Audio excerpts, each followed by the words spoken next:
Hey everyone, welcome to another episode of Todo Chido. I am your host Brandon, and I am of course joined by Steve and Julie. But we have a special guest today, Vanessa. Hi. Yeah. Woohoo. You know, Vanessa, you're only the second woman we've ever had on the show. Mm-hmm. Damn. Yeah, it's because we don't know a lot of women like Because that. they're And our women first haters. celebrity guest. Low key. Said I'm a Low woman. key. Said I'm a Our- woman. Yeah, you're our first celebrity guest, I Yeah, guess. our first celebrity Wow. guest. You guys having me, though? Do you guys know who Low-key this is? It's like And, Low-key jealous I don't have a desk like yours, though. because you're in the Brandon teacher should- chair. You're in the Not teacher just chair. like- yeah. Her security guard's off camera right now, just staring us down. I know, for real. When you pulled up in the limo, though, that shit blew my mind for real.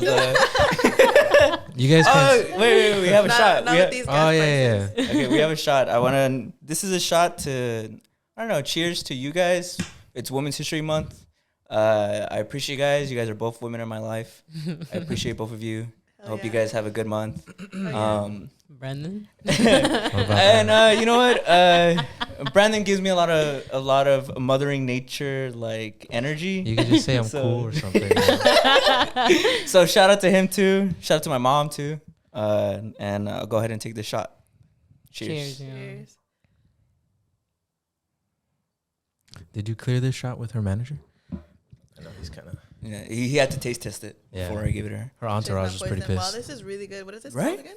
It's got a Gran Malo. Gran Malo. Gran Malo. Gran Malo. Spicy Like- tamarindo. So good, you guys. Oh, yeah. Sponsor us. I know, right?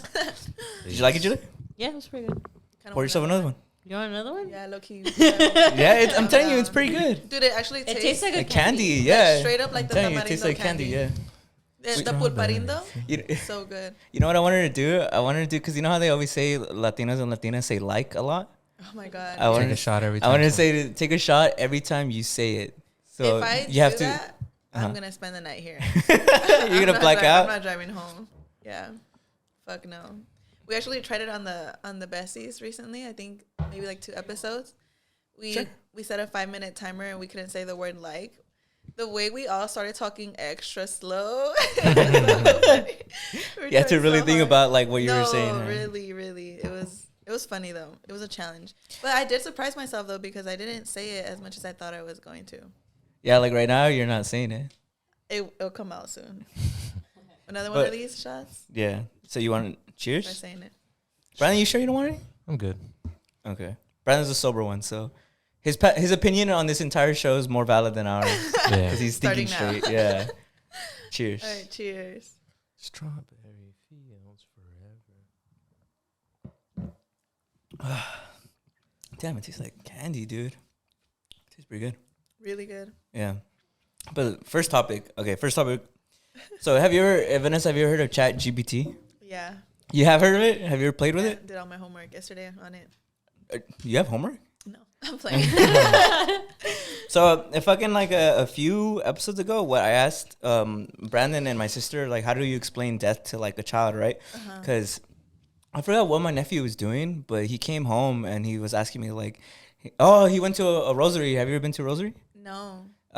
It's just basically they count like the like little beads on like this like necklace to say like prayers from when someone passes away. Okay. And my nephew came to me and he's like, oh, like why do people die, right? And he's like, at the time he's 4 years old, and I'm like, I don't know how to explain to him like really like how like intricate something like that is. Yeah. So I asked the AI to explain like how do you explain death to a 5-year-old, right? You want to hear what it said? Yes. It said, death is when someone's body stops working and they can't move, think, or feel anything anymore. Just like how we need to eat and drink to stay alive, our bodies also need to work properly to keep us alive. Sometimes our bodies stop working and we can't fix them. When that happens, we die and our body doesn't work anymore. We can't see or talk to the person who died anymore, but we can remember the good times we had with them and keep them in our hearts. There you go. There's my answer that I wanted. Pretty cool. That was pretty valid. Yeah. Yeah. Have you ever had to talk to your son about that? No, thank God. I don't know how. Well, now I know what to say, but I would not know what to say at all to that. It breaks my heart, honestly, to think about. I don't like to think about me dying because I always think I'm going to die first, and I want it to be that way because if my son dies, bitch, I'm going with him. But I always, it makes me sad to think that there's gonna be a day where he's gonna be all grown, and you know, his kids are gonna be having kids, and I'm just not gonna be a part of that anymore, and that makes me so sad. But I try not to think about it because just be present and enjoy him now. He's 3. I feel like I think about that too. It's my nephew. I'm like, because when I was growing up, I always thought about it just in terms of like my parents, of like, damn, one day like my parents are gonna be around. But now that I see like the next generation coming out of my family, I'm like, damn, like one day I'm gonna be the old person that's gonna be gone. And I don't know, it kind of fucks me up. But I don't know, the same thing. Like the older I get, the more I kind of don't think about it. The more I kind of just like, I'm like, if it happens, I feel like I've done a good job of appreciating like everything that kind of happens in life. Like I feel like it was a lot harder when I was younger, but it's a lot easier now. What do you? Sorry, I agree. No, with go that. ahead. I agree with that because I feel like whenever I think about when my mind goes there, I guess it's like, oh, I'm possibly one day not gonna be here, or just any kind of thought like that. I do feel more appreciative of what's going on in the moment. I could be like, oh my God, today's like such a boring day, or I don't feel like playing with my son right now, or you know, all these things. But then I just imagine me not being here one day, and it makes me be like, no, like this is actually a very special moment. Like every moment is special, and I could find something good and exciting in any moment, and it really helps. It puts things in perspective. So it's sad to think about, but it has like another side that is really good. No, yeah. For you to have those moments of. Well, I mean, what helps you like slow things down? Alcohol. That's what you say that because I got that line from fucking. Have you ever seen The King of Staten Island? No. There's like a trailer. It's the one with Pete Davidson, and in the trailer he says like, I smoke weed all the time because I feel like life is always going fast, and that helps it slow down. Which I feel like is the opposite when I smoke weed because I feel like it speeds things up. But and that's funny you say that because my baby's dad back in the day we were together. Me and him would smoke every night. Like once we put Ezra to sleep, it was like our me time. Let's get high. And he would always say that it would make his brain slow down. But for me, it would put it in hyperdrive. So we would be like, he'd be sitting there all quiet, and I'd be like, like talking, like saying all these things. And then it's just so funny how it does like the opposite thing to like different people. Just no, yeah, dude. Whenever I smoke with my sister, I like fucking turn into like a crackhead. Like I can't sit down. Like I don't know why. Like I just start thinking about like so many things. Huh, Julie? Yeah, last time I was on FaceTime with my boyfriend, and my brother came in, and we were smoking already, and he just started like jumping on my bed. I started and doing I was like, bro, what are you doing? Started working out in her room. I don't know why. And he started doing like boxing, and I remember just laughing. Damn. I was laughing my ass off. I get the giggles, so everything he was doing was just making me laugh. It's because the weed like opens like my third eye, dude. So it like makes me like you're in a silly goofy mood. yeah. I feel like a warrior. Like I'm like, damn, I'm really living in I this think bitch, he even you said know? he wanted to go on the hike, and it was like 11 at Oh, night. yeah. And I was like, bruh. What? Dude, that's why I wish I had a brother. Like I my best friend has brothers only, and everything you just described right now is what I see that she goes through when I'm at her house with her brothers, and that shit just looks so fun. Like I only have sisters, and they're super cool. Like don't get me wrong, like I love my sisters, but there's also like I don't know. I feel like male energy also has like more of a playful energy. I feel like for women, it's hard for, especially if they're grown, it's harder for women to tap into playful energy. At least what I've noticed in the women in my life, and I crave playful energy so deeply because when I do get into it, like it's so much fun. Like I have no worry in the world. It feels like the happiest moment is when I'm being playful. So enjoy that. Yeah. You see, Julie, I bring joy to your life. Yeah. It's on Women's History Month. Appreciate me too. For real. I mean, You I guys appreciate you. Do we wrestle? Did you guys ever wrestle? When we were younger. When we were younger. Now I'm more just like I like jab my sister like in the stomach and I just run. Yeah. I feel like Julie could beat you up. My sister, she has good leg strength. She could beat me up probably. Damn. Maybe yeah. Have you guys seen that Ronda Rousey video where she like crushes a watermelon? No, with her legs? I didn't know Ronda Rousey did that, but I've seen the Actually, video. Probably wasn't her. Probably was just another big bitch that did it. I've seen that video, shit's yeah. Insane. No, yeah. Imagine the strength. I know. I mean, that's why you got to work out your legs, Julie, because your power's all on your legs. Yeah, I do. I mean, I haven't had time, but Do you like going to the gym? Yeah, I feel like it's cool. I feel like it's a very good like stress reliever.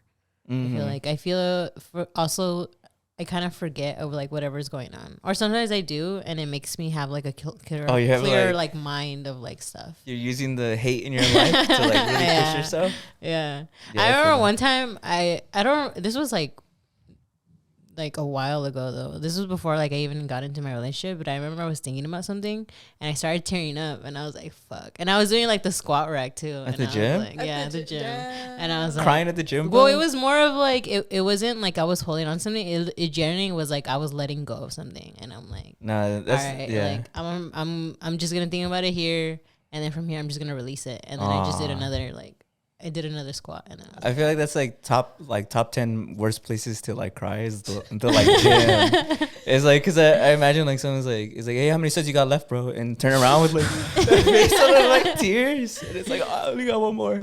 You're like, damn, what? I can understand you. You're just crying so hard. I know, it's like, it's just sweat, dude. It's just sweat. But it makes sense though, right? Because don't they say like when you're working out, you're exerting energy, like you're releasing, so it makes sense. Yeah, shit would come out. Yeah, I have teared up once at the gym. Yeah, I have. I'll be honest. I have. What? You're going through a breakup? No, I was just like, I just felt like weirdly like sad. I just felt weirdly sad about a lot of shit, and I was just like, days. Yeah, it literally was just one of those days, and I was just like, damn, like I'm really in my mind right now. Yeah. So I was like, I was in there feeling like Batman. You know how he like works out by himself, and I was in there like really brooding, bro. Like I was really in my emotions. But back to like the AI, right? So I asked it a bunch of other questions. So because it's supposed to be really smart. So I asked it like, oh, how advanced will humans be by the year 3000? And it said this. It says. Sorry, I just had a thought because I'm so dumb on the podcast. I had my baby's dad on it recently. I don't know if you guys saw. And I asked him, I was like, do you think I could make it to the year 3000? And he was like, yeah, like, I think you can. And I was like, yeah, like, I think so too. Like, I was like, my goal is to live to 100. So I feel like I can make it to like 3000. And dude, we were so like, yeah, dude, I feel like that's possible. And then like the next day we saw a comment and they were like, girl, no, if you live that long, you're gonna make it to like the year like 2000. What is it? It's 1,000 years. 2,100, like some shit. And I was like, fuck, I felt so dumb. I really thought I had a chance. You were like, I just gotta eat right, work out, like on my workout shit, take care of myself, literally. So I don't know. Do you find AI interesting? Do you find like what did you think when I told you that I was talking to AI? Because I know Brandon, you don't like new tech stuff, right? I mean, I the way I see it, or because this isn't like true AI, right? What do you mean true AI? You mean like can like fucking like I have a soul and everything? No, because I think there's like a difference between like this isn't true AI. This is like a program or something like that. I don't know. I'm not. Okay, then I'll read you everything it said. AI, you think of like a walking robot or like.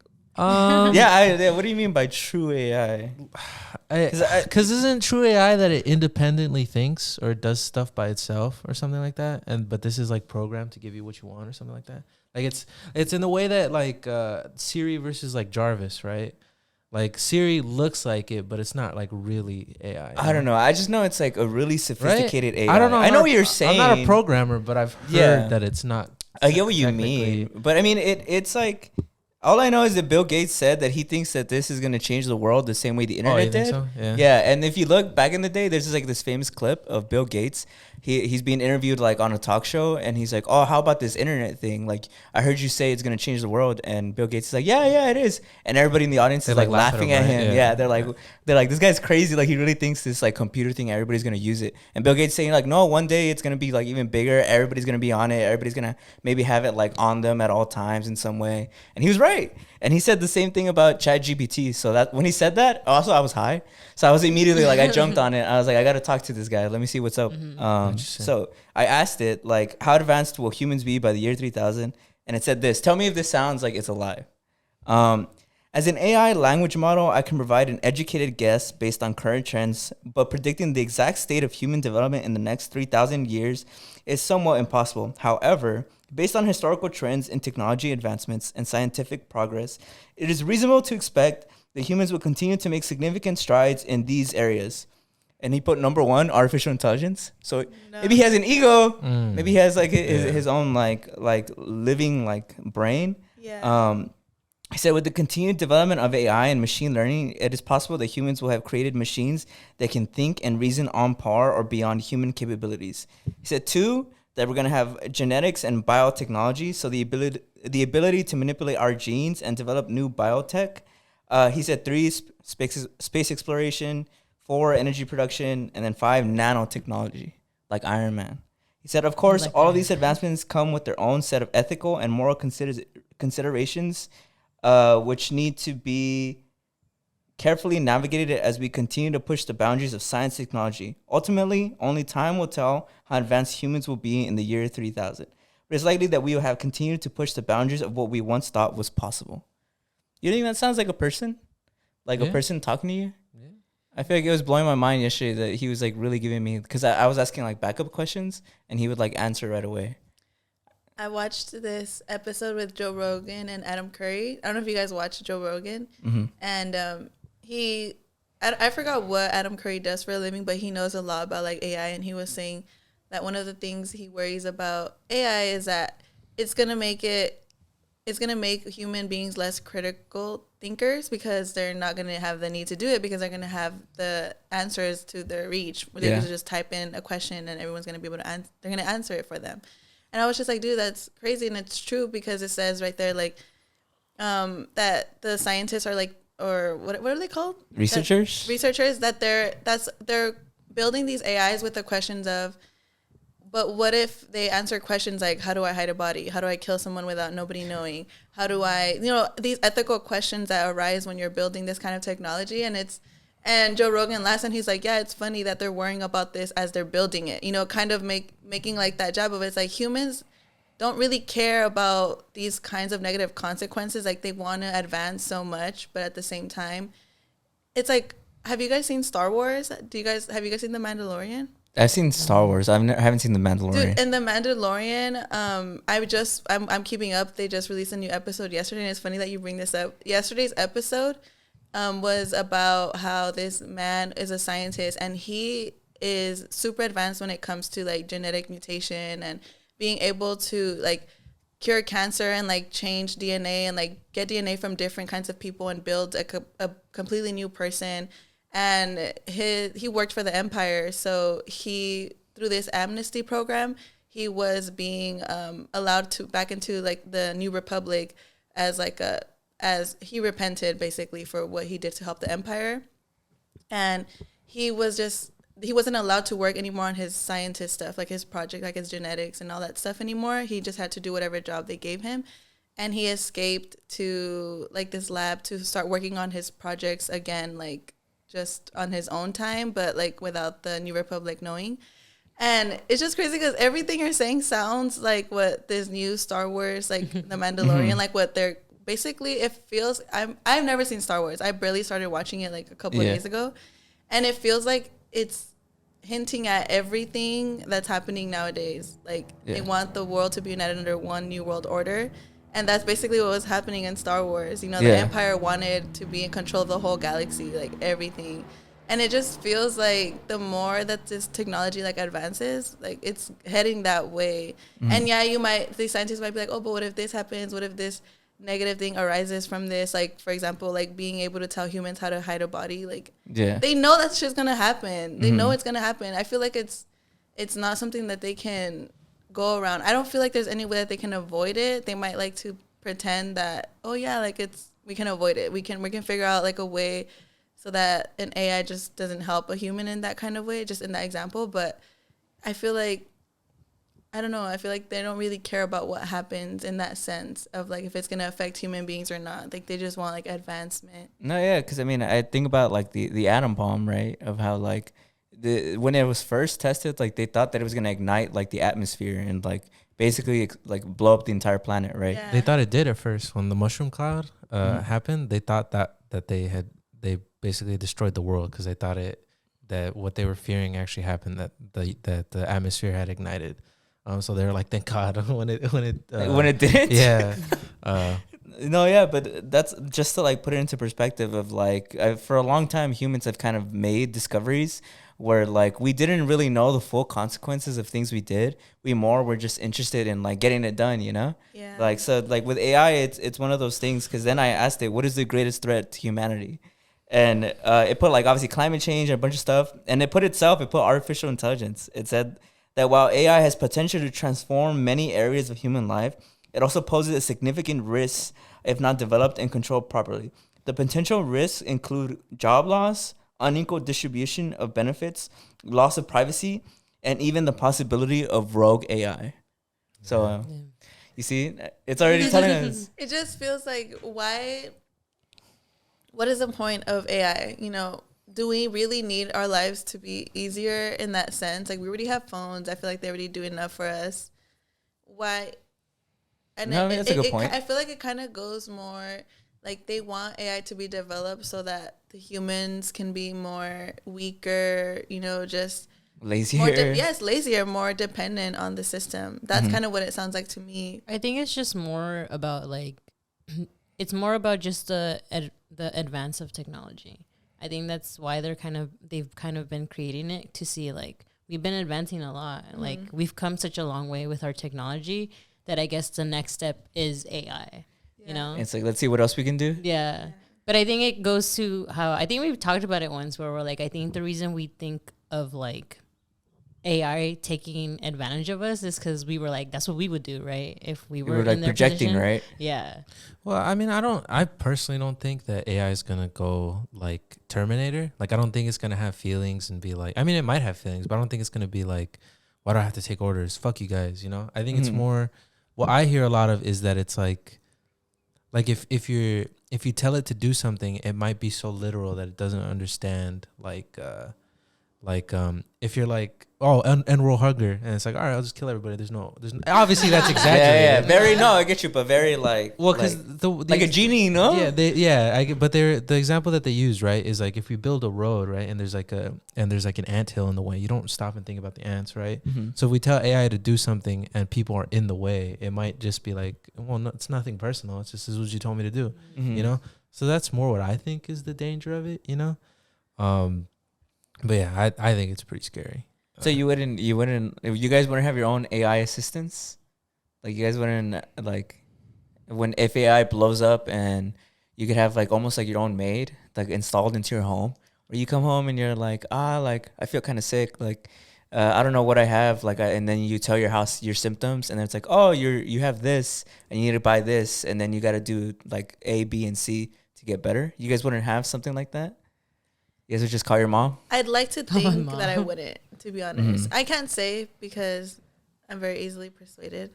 But I feel like I'd like to think that I wouldn't, because I feel like I'm very, not superstitious is not the right word. I've been getting into conspiracy theories like a lot. And I just feel, I just really think that I don't have a good feeling about it.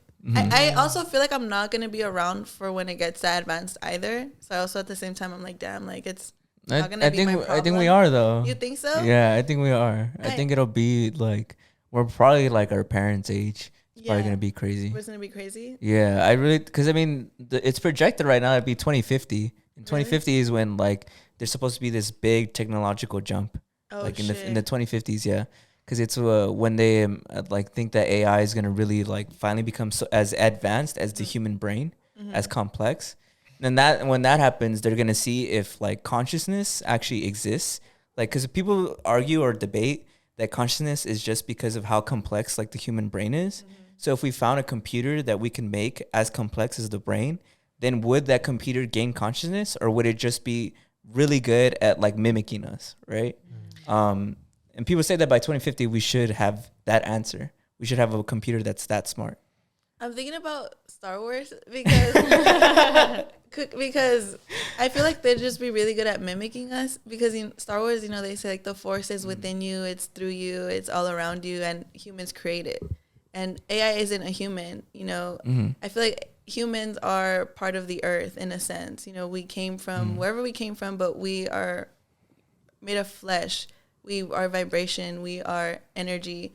And I mean, I'm not saying that technically like a robot is not energy. It is, anything that exists is made of energy and vibrations and all these things. But I don't feel like it's the same thing as like what humans can like emit, if that makes sense. Yeah. So I don't think that, I feel like they'll probably get really good at mimicking us and probably outsmarting us, because if we're going to be relying on AI, we're going to be dumber, I feel like, if that makes sense. So they could probably outsmart us, but I don't think that they're going to ever be like what we are. Be if us. If that makes sense.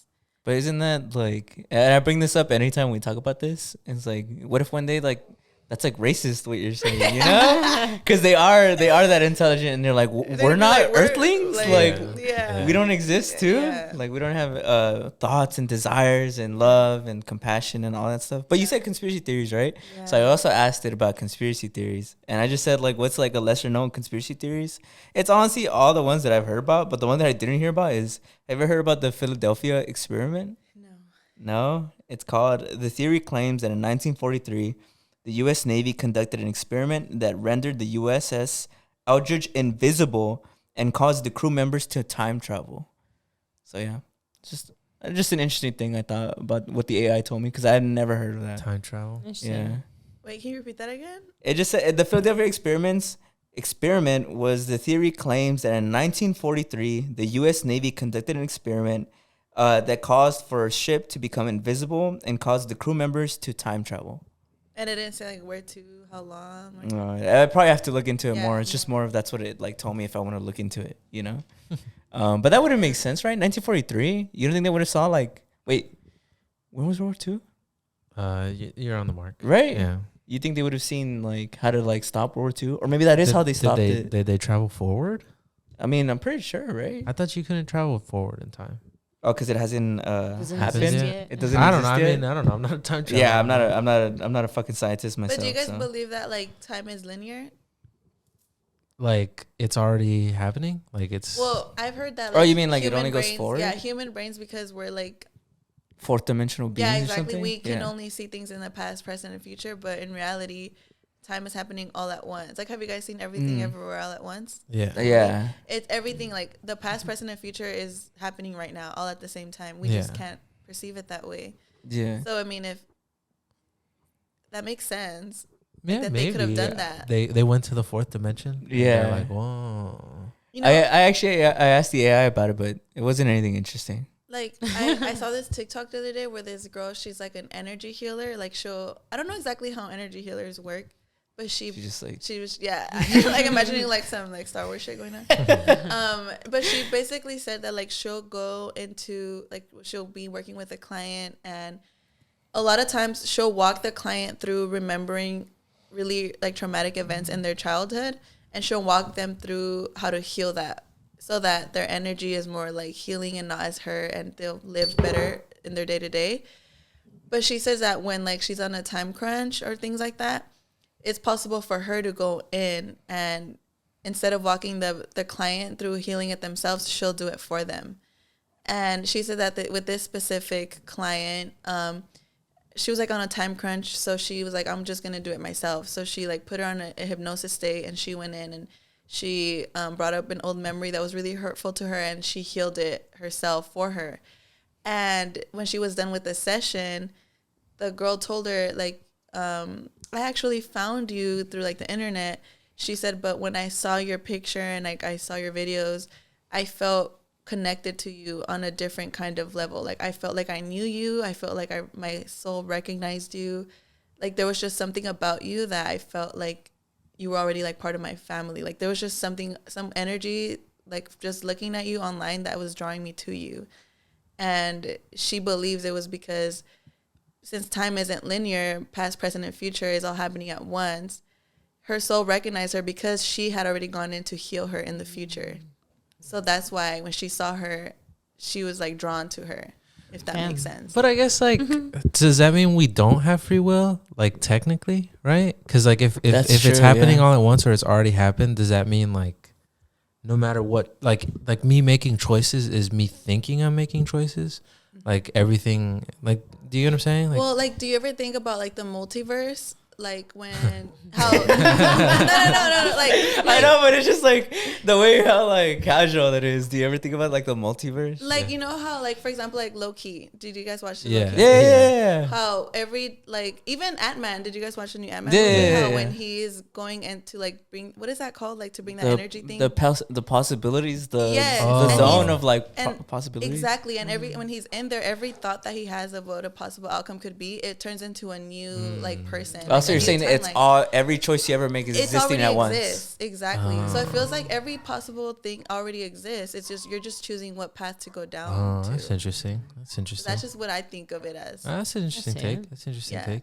I feel like I can believe it because I mean the way I remember people explain like the third and fourth dimension. I mean it makes sense that like the fourth to the fifth one would be like time that like we just can't see it, so it's all happening at once. Because I like the idea. I remember what people brought up is like how when like somebody that you love like passes away, they're eternally never away because they're there. You just can't Yeah. see them. Yeah. They're in like the fifth dimensional like plane. Yeah. And people say that explains like ghosts and stuff. Yeah. I think so. Yeah, I mean that's what people say that's why like there's certain places that are like where bad things happen, like haunted hospitals or haunted houses. Where there's like something bad energy. That's the reason why it's there is because like the fifth dimension, like something. Yeah, I know it sounds ridiculous, but this is like a scientific perspective on it of I get like you what mean. it could be. Kind of like Interstellar, right? Where it's like he's in the Mhm. past, but he's her ghost because like Yeah. he's in Or another. he sees her like through the yeah, bookshelf. yeah, I get what you're saying. I get what you're saying. Well, because I think it's true. I mean, there's no way. I just always think that like a lot of things that humans believe are very like human centric, where Yeah. it's like if we can't see it, we don't believe it. Yeah. And I feel like there's no way that we're that like the universe is that centered towards us, unless it's a simulation. Then maybe because then like it's made for us, right? But then that's kind of like falls in line with religion. Like God also made the world for us. So I don't know. It's confusing. And you know what's funny about you saying about how like if we don't see it, we don't believe it. But believing in itself means you can only believe in something if you don't see it. Because like if someone asks you, do you believe in your dad? You're gonna be like, that doesn't make sense. Like I know my dad, you know, like, I know him. Believing in something implies that you don't necessarily know if it's real or not. You're just believing in it. And knowing is, you know, concrete, like it's a fact, like it's there. Yeah. I just think it's, I don't know, like how do you look at the world and not believe that there's something bigger, you know, like in control, like if that makes sense. And do you guys also think about how movies literally are like giving us the answers? Like just listening to like all this conversation, I'm thinking about like Star Wars, I'm thinking about like just Interstellar, like everything everywhere all at once, like all these movies and just shows that are just like, it just feels like they put everything in your face. It's like this is how it is really. But do you think people who are like celebrities or like richer know more about like the universe than like us commoners do? I just think it's interesting how movies and shows can sometimes depict our actual lives when it's like they don't really live those lives, like those types of lives. Like how is it that they can well connect to like whatever we're thinking when they're not living like us? They don't live like in a small neighborhood like us, but they can still depict it. I always thought that was interesting, how they can do that. I think they probably use like empathy, or I don't know, maybe they do a good job of it. Because I mean, there's also the opposite. Have you ever seen when people talk about like on my block or like what is it called, gentified? When they're like, that's not how like Latino kids talk when they try to use the Spanglish. I don't know. I saw a TikTok on it about how like they always use it wrong because they just like change. They just like, sprinkle it in. Yeah, you saw the video, right? Yeah. You know what I'm talking about. And it's like, I don't know. I don't know how to explain it. Me and Abuela, we went to like. Or like in the books when it's italicized. Yeah. Yeah. I get what you But mean. it's only like a one word, like every paragraph or But something. in like real that. life, like Spanglish is like in phrases. Like it's Yeah. not just a single word that you use. Like But imagine there are people out there that talk like that. We just don't know them. I know, right? Like, I know. there are people that live like that. There probably is for Yeah. sure. People watch the show and be like, "Damn, it's like exactly like my family. That's crazy." That's exactly how I speak. Me and Abuela. Yeah. Me and abuela. Dude, if I call my grandma abuela, she'd beat my ass. Yeah. Like, because abuela is abuela, you know. And I remember one time I called her that just because like I knew of the word, and I don't know why I just called her abuela. She's like, no me digas eso, yo soy tu abuelita o soy tu mamá. Like she likes when I call her mama too. But she's always like, abuela sounds like so like there's no love in Uh-huh. to her. Like she just like, I don't feel like abuela carries like any love. It just sounds like she didn't like it. She's like, don't call me that. I mean, it also sounds like you're just calling her like old, you know? Yeah. You're like, you're just Abuela. old. Abuela. Like, it, I don't think it Me sounds and my bad. abuela. I don't know. so you'd be down to be called that? Sure. Maybe. Sure. I don't know. I Are you if passing the down? vibes are Wait, right- are if the vibes are right? right? Are you passing down Spanish to your kid? No, I'm doing a terrible job. I hate myself. Because I honestly don't really speak Spanish. I hate Really? it. I hate it. I don't. I love my culture. I could definitely switch up into Spanish mode. I speak it very well. Like I could fuck around and just say a lot of dumb shit in Spanish. No, yeah, I've heard you talk to my mom, so your Spanish pretty good. I thank you. Yeah, I do. I can, but it's not. I wouldn't consider it like my first language, even though I did. It is, because my mom never spoke English, so it was. But it's hard because I never did it when Ezra was a baby. So I feel like I'm just used to him speaking, and Ezra speaks very good English, and he understands Spanish. At least there's that. He understands. If I tell him something in Spanish, he'll listen to me, or but he'll always answer me in English. He won't ever say anything in Spanish, and that's my bad because his dad knows Spanish, but ever since we met, he doesn't like speaking it, and he's been very like, I don't like speaking Spanish. He will not. He just won't. And so I feel like it would have been on me, And I just felt like there were moments where I would try to, but then I noticed that when I would try to speak to him in Spanish, he didn't really connect with me as much. So I just kind of gave up on But I hate it because I do want him to be able to have that. Because I love speaking both. Like I love being bilingual. I love being able to go to Mexico and, talk to all my cousins and my friends and like my family members. And even here, I went to the bar actually last weekend, and I went to this bar, and I was talking to the bartender. He was like walking right in front of me, and he was completely ignoring me. Like he was like, I was like, "Oh, how's your night going?" And he just like looked at me in the face and like didn't even say nothing. And I was like, "Oh, okay, like you want to talk to me, cool." And then he passed again, and I was like, "Oh, it was like busy night." And he just again looked at me like didn't say a word, and I felt so dumb because I wasn't trying to flirt or anything. Like I was just trying to like start a conversation. And then I guess the manager comes up to me and he was like, "Oh, he actually doesn't know English. Like he only knows Spanish. Like this is his first night working here actually." And I was like, "Oh fuck!" So I switched it up. I started talking. You're like, Spanish. say less. Yeah, and then he started like telling me like, "Oh," he was like, "I actually just migrated here from Nicaragua like very recently." Oh shit! Yes, he was like very, very, very recently. He was like, "I don't have friends or family here. Like it's my first day on this job that I landed by a miracle." And he was like, "And I'm just trying to learn like the groove and work." And he was like, "I'm sorry, I didn't want to disrespect you or anything. Like I just didn't know what to say." And I was like, "Okay, like no, you're good. Like I was just trying to be like, I'm bored. Like my homegirl's here fighting with her man, texting, fighting. I'm bored right here. So like I'm just trying to pass time. I'm just trying to say what's up. Just kind of you're just there." And no, it was just insane. Like I would have not been able to have that interaction if I didn't. And and it's just I think about that a lot with my son, where now I do try to incorporate Spanish, but you asked me if he didn't already know it. No, like he's not. Yeah, because I mean, you get double of everything. You get double music, you get double like media, you get the TV shows, movies. Exactly. But no, I mean, I feel you because I mean, my nephew, I mean, he same thing. Like he understands Spanish, like, but he's some words he says like in Spanish because he hangs out a lot with my mom. My mom doesn't know English, but like for the most part, he doesn't. I've rarely ever heard him speak it now, especially now that he's older. Like he doesn't really speak it that much actually. And sorry, go ahead. And I was gonna say, I just remember one moment when like, cause sometimes I'm home in the day and my mom's like taking care of him. And I remember one time he kept asking her for something, and my mom was like, "I don't know what he's asking, and like I don't understand him."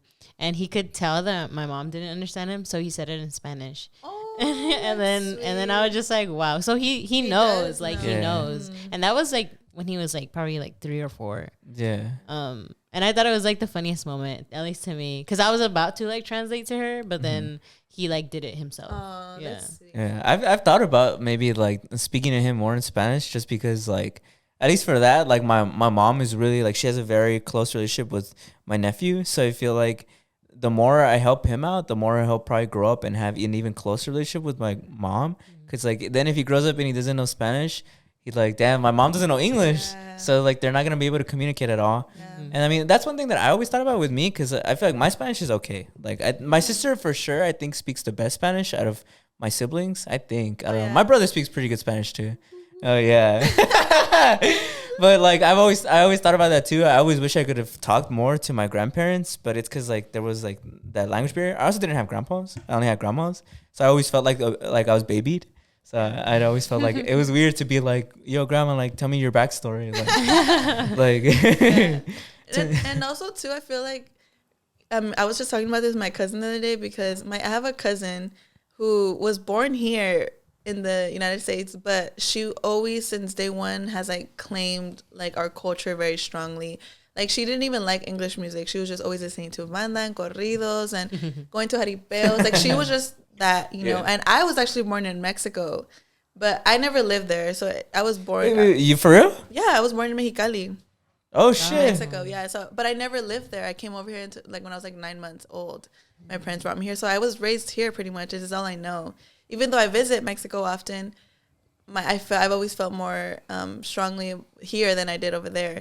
And I did grow up around my culture, you know, going to like the parties and listening to the music, but I never liked it. You know, I never claimed it. I would be like, yeah, I'm Mexican, but like that was as far as I would go. You know, I would just, I was at the kickbacks at the party, like listening to like hip hop, and like I would invite that cousin, and she would be like, no, I don't like that music, and I would be like, why not? Like, and we were so close when we were younger, but the older we got, we just kind of went our separate ways, because she was just more into our culture and I wasn't. I was just more like just here, and it's not that I was ashamed about it, but it didn't help when it came to wanting to speak Spanish, because I just never felt like identified with it. Yeah. So I was just always speaking English. You know, to me, Spanish was just something I had to do at home because my mom didn't speak English. It wasn't because, and I don't know, maybe it has to do because I grew up here and my parents just never were ones to really care about culture a lot themselves, if that makes sense. Like my parents, they never like made me go to church or like forced me to speak to family or like talk to relatives or nothing. It was kind of like we were here and this is like the new way of living, and that was that. But now that I'm older and I do love listening to Spanish music now, it's like a switch happening. Like when you're in high school, you kind of want to blend in, Yeah. And when I was in high school, at least in middle school, no one claimed the Hispanic culture. Everyone was just more like, there was like that group of kids that were like the chunty kids at school that everybody knew. But for the most part, the whole school, everybody was just like, vibing out to what was in here. Yeah. And I was a part of that group, and not that I was embarrassed, I just didn't really care for it. I just didn't care. And then once I got out of high school and I started going to college and just kind of coming into being my own person, I was like, you know what? I actually never actually really hated the banda or the corridos or everything. I guess my mind was just always somewhere else. I guess that's just how I would explain it. No, I just started giving it a try and listening to it more, and then I love it now. Like I love banda corridos. I might not be good at dancing it, but like I like it. It's and it makes me sad to feel not as connected to it, and it makes to the point where like I don't even want to speak to my son in Spanish, if that makes sense, because I feel like what was that one you were saying that the language from your Nawa? Yeah, it's like it's already kind of being forgotten in a sense. And I ever think about that, maybe no one will forget Spanish, but like my line, like my whatever is your ancestry, me, right? My ancestry. Like, am I gonna be the one to end it because Ezra's not gonna know Spanish? It makes me sad to think that. I get you so much. Yeah, literally, it was my nephew's birthday last week, and we were drinking, and I had been drinking too much. And I was talking to my older brother, and I was asking him, like, since he's my older brother and he's almost 10 years older than me, like, oh, did you ever hear stories of like where our family comes from and everything? And he was like breaking it down for me about how like, yeah, we come from like a lot of indigenous ancestry, and how like when my grandma passes away, that'll probably be the end of like that like language and like history, and it'll probably just go away. And then my brother, they called him to go do something, and he went away. And I was just ranting to my sister for like 10 minutes about the exact same thing, about how like that makes me sad. Like I don't want that to like end. Like Yeah. I feel like it's like important because when I'm younger, I agree with you. Like on the subject of like being Mexican, like it doesn't really feel like I didn't feel a connection. But now that I'm older, I feel like I think about it deeper, and I'm like I feel like it's a responsibility to at least keep that like culture and like history alive and pass it down to like the next generation. I feel like I really went through like a different thing of like I felt like I was very connected to my culture, and then somewhere growing up I kind of lost it because I feel like people shamed me for being like so close to my culture. Because I remember I used to like listen to Spanish music all the time when I was younger. Like that's all I would listen to. That's how I learned Spanish. And then I would always watch novelas. That's also how I learned Spanish and like how to speak. And like I would read like the subtitles, and if there was a word, I would ask my mom like, "Oh, what does that mean? Like, what does that word in Spanish mean or whatever?" But for me, yeah, I was more of like eventually I feel like I got a lot more shame because of how hyper of it I was. That eventually I was kind of like, all right, I'm not gonna do it anymore. So I kind of like started losing it a little bit. But yeah, and then he was mentioning like about like my grandma's like last name. And Tepetitla, which is like what did you say it means? So I was literally again I was high in my room and I forgot what I was thinking about. I think I saw like a TikTok of Pedro Pascal? Yeah. He said his full name, and I was like, "Oh, I remember our full name. Our full name was Steve. What was it? Steve Martinez Aguilar Tepetitla Flores Rosas, right?" And then I remember Tepetitla was the one that I was like, "But that's such a weird name. I've never seen that like anywhere else." So I looked it up like in English on Google, and like nothing came out. But then I looked it up again in Spanish, and then this whole bunch of thing came out about how like it was one of like the last names of the like first like 7 indigenous tribes in Mexico of like the Nahua tribe, and how it's Nahua for between hills. So I just know that's what it means. So literally the next day was my nephew's birthday, and that's when my brother told me all that stuff, and I was like kind of a little lit and just like thinking about like all that stuff. Like he was getting mad. Yeah. He was getting mad. I had just been like, and then he was also getting sad. Yeah. It's funny too because when we were hanging out too, I was literally and ranting about the same thing. Do you remember that? No, I remember. Yeah, no, right. And that was, I feel like for so long, I didn't care about my culture. When now that I'm starting to embrace it more, I feel the same way in the sense of, it's very hard to feel like you want to embrace it more and be more. Like I saw this TikTok the other day of this guy who went back to his home country, and he was with like his dad and his uncles, and they were making ice cream from scratch. Like they literally like cut the mangoes and they put them in like this like silver like tin that was like big, and then they put like sugar and like the mangoes, and then they surrounded the tin with ice, and they closed it. And every like 30 minutes, somebody was spinning it by hand to make like the ice cream thing inside.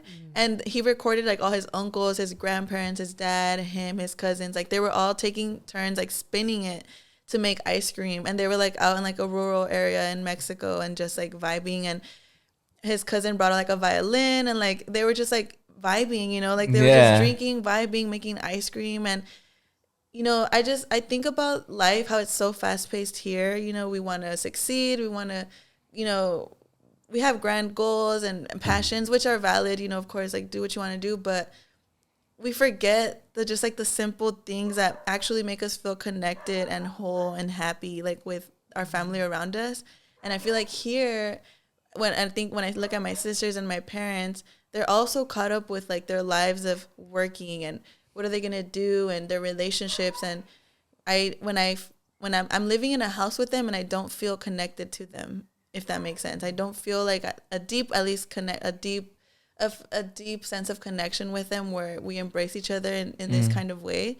And then I see videos of like Mexico, or even when I go to Mexico and I'm around my family, it just feels more pure and more like there's like this weight lifted, and it just feels like sincere and like genuine, and everything that we do, whether we're cooking or just talking and laughing, and that's what I want to embrace that more, and like bring that culture and that kind of lightheartedness to like here.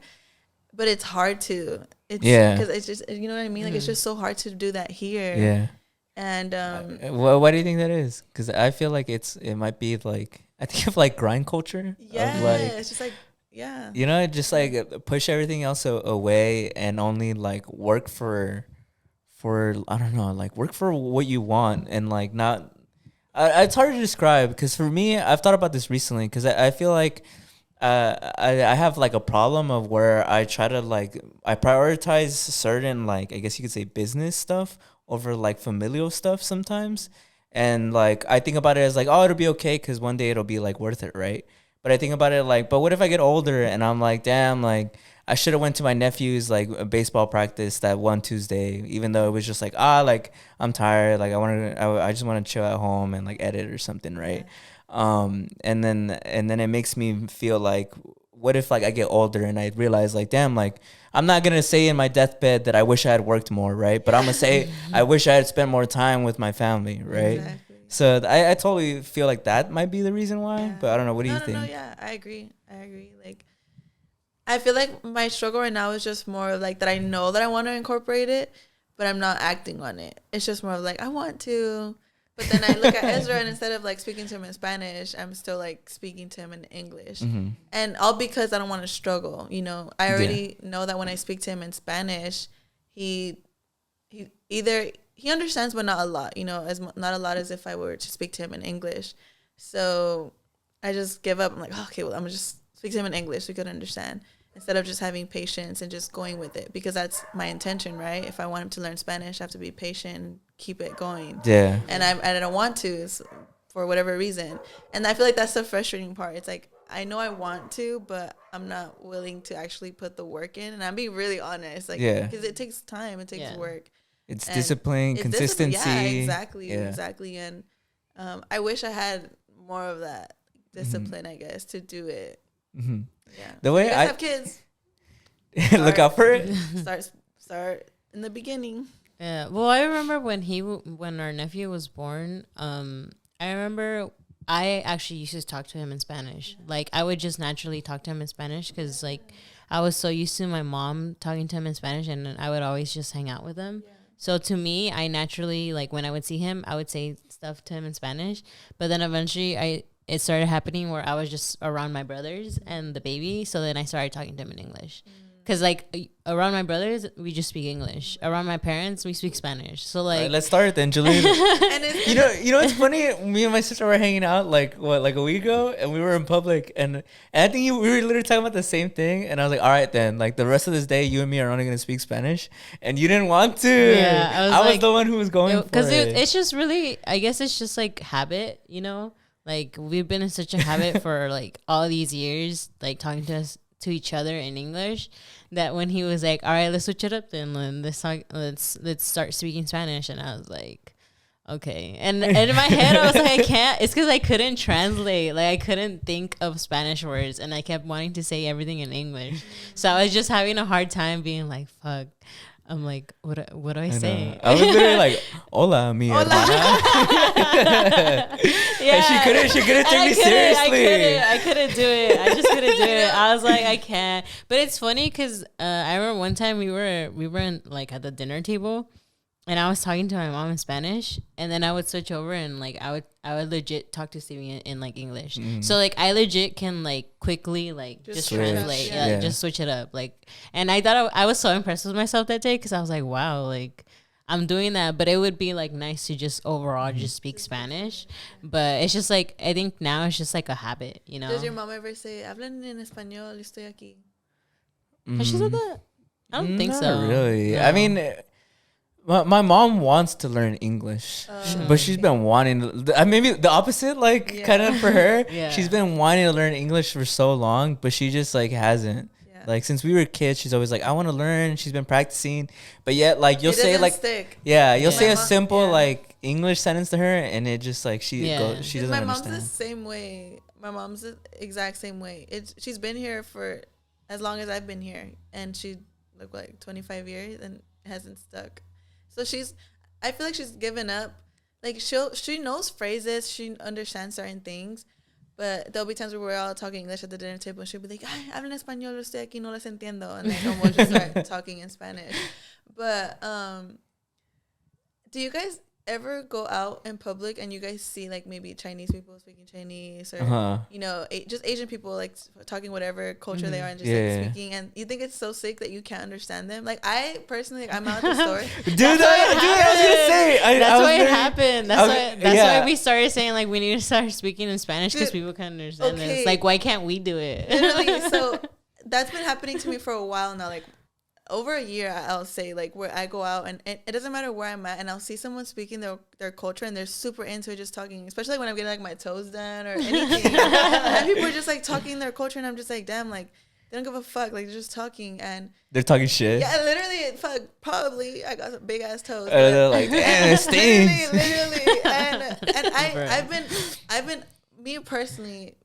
I think it's more because I'm a mother. I feel like, and so I've been on that. I guess I've been wanting to set the intention of speaking Spanish more for my son because I want him to have that. I've been making it a point to try to speak Spanish whenever I at least notice someone else speaking a different language. I'll start doing it too.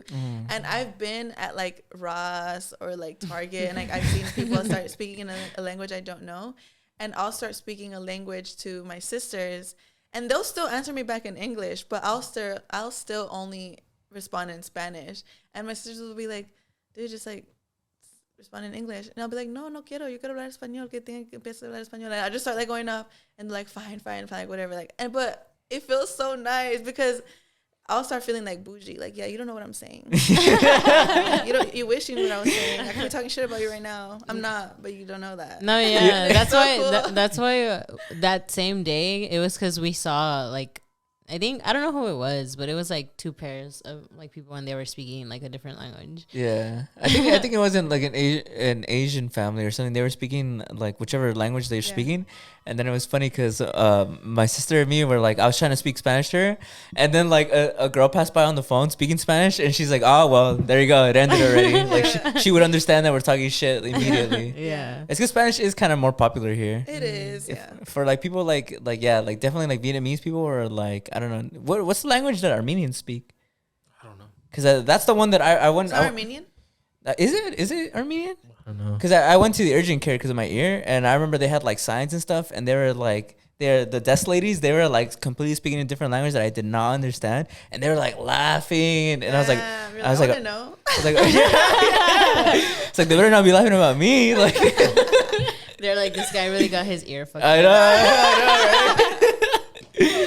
right? They were roasting you. What?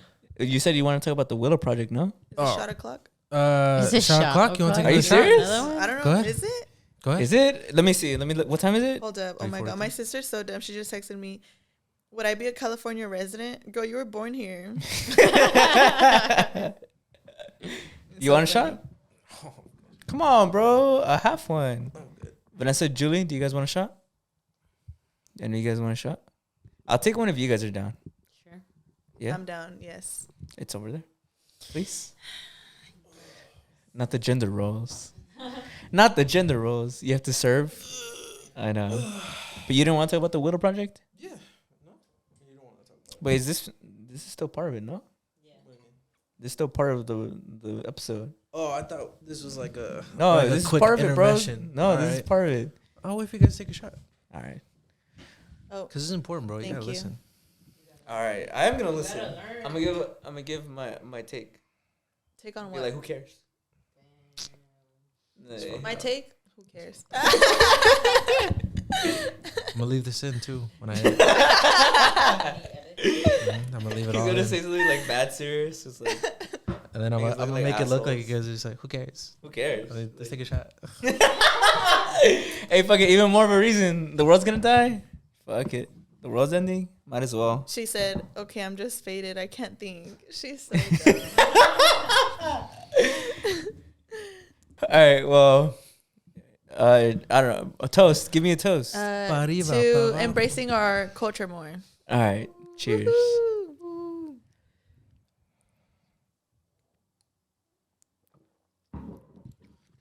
Damn, this shit is good as fuck. Dude, that's pretty Through good. half the bottle already. Gran malo. Dude, that's pretty good. I don't pretty know, good. Brandon. All right, after the show, you gotta see what we're talking about. I guess I'm gonna stay here and I'll be like, 3 shots in.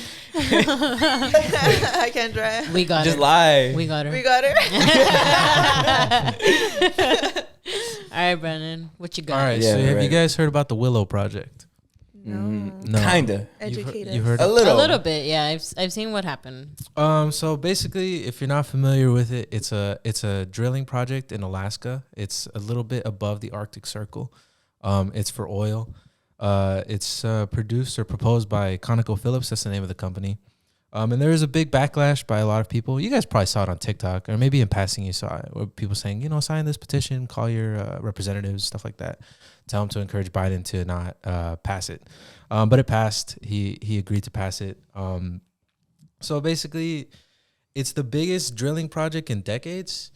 It's proposed to, I think, or estimated to release about 287 million metric tons of greenhouse gases up on the Arctic Circle.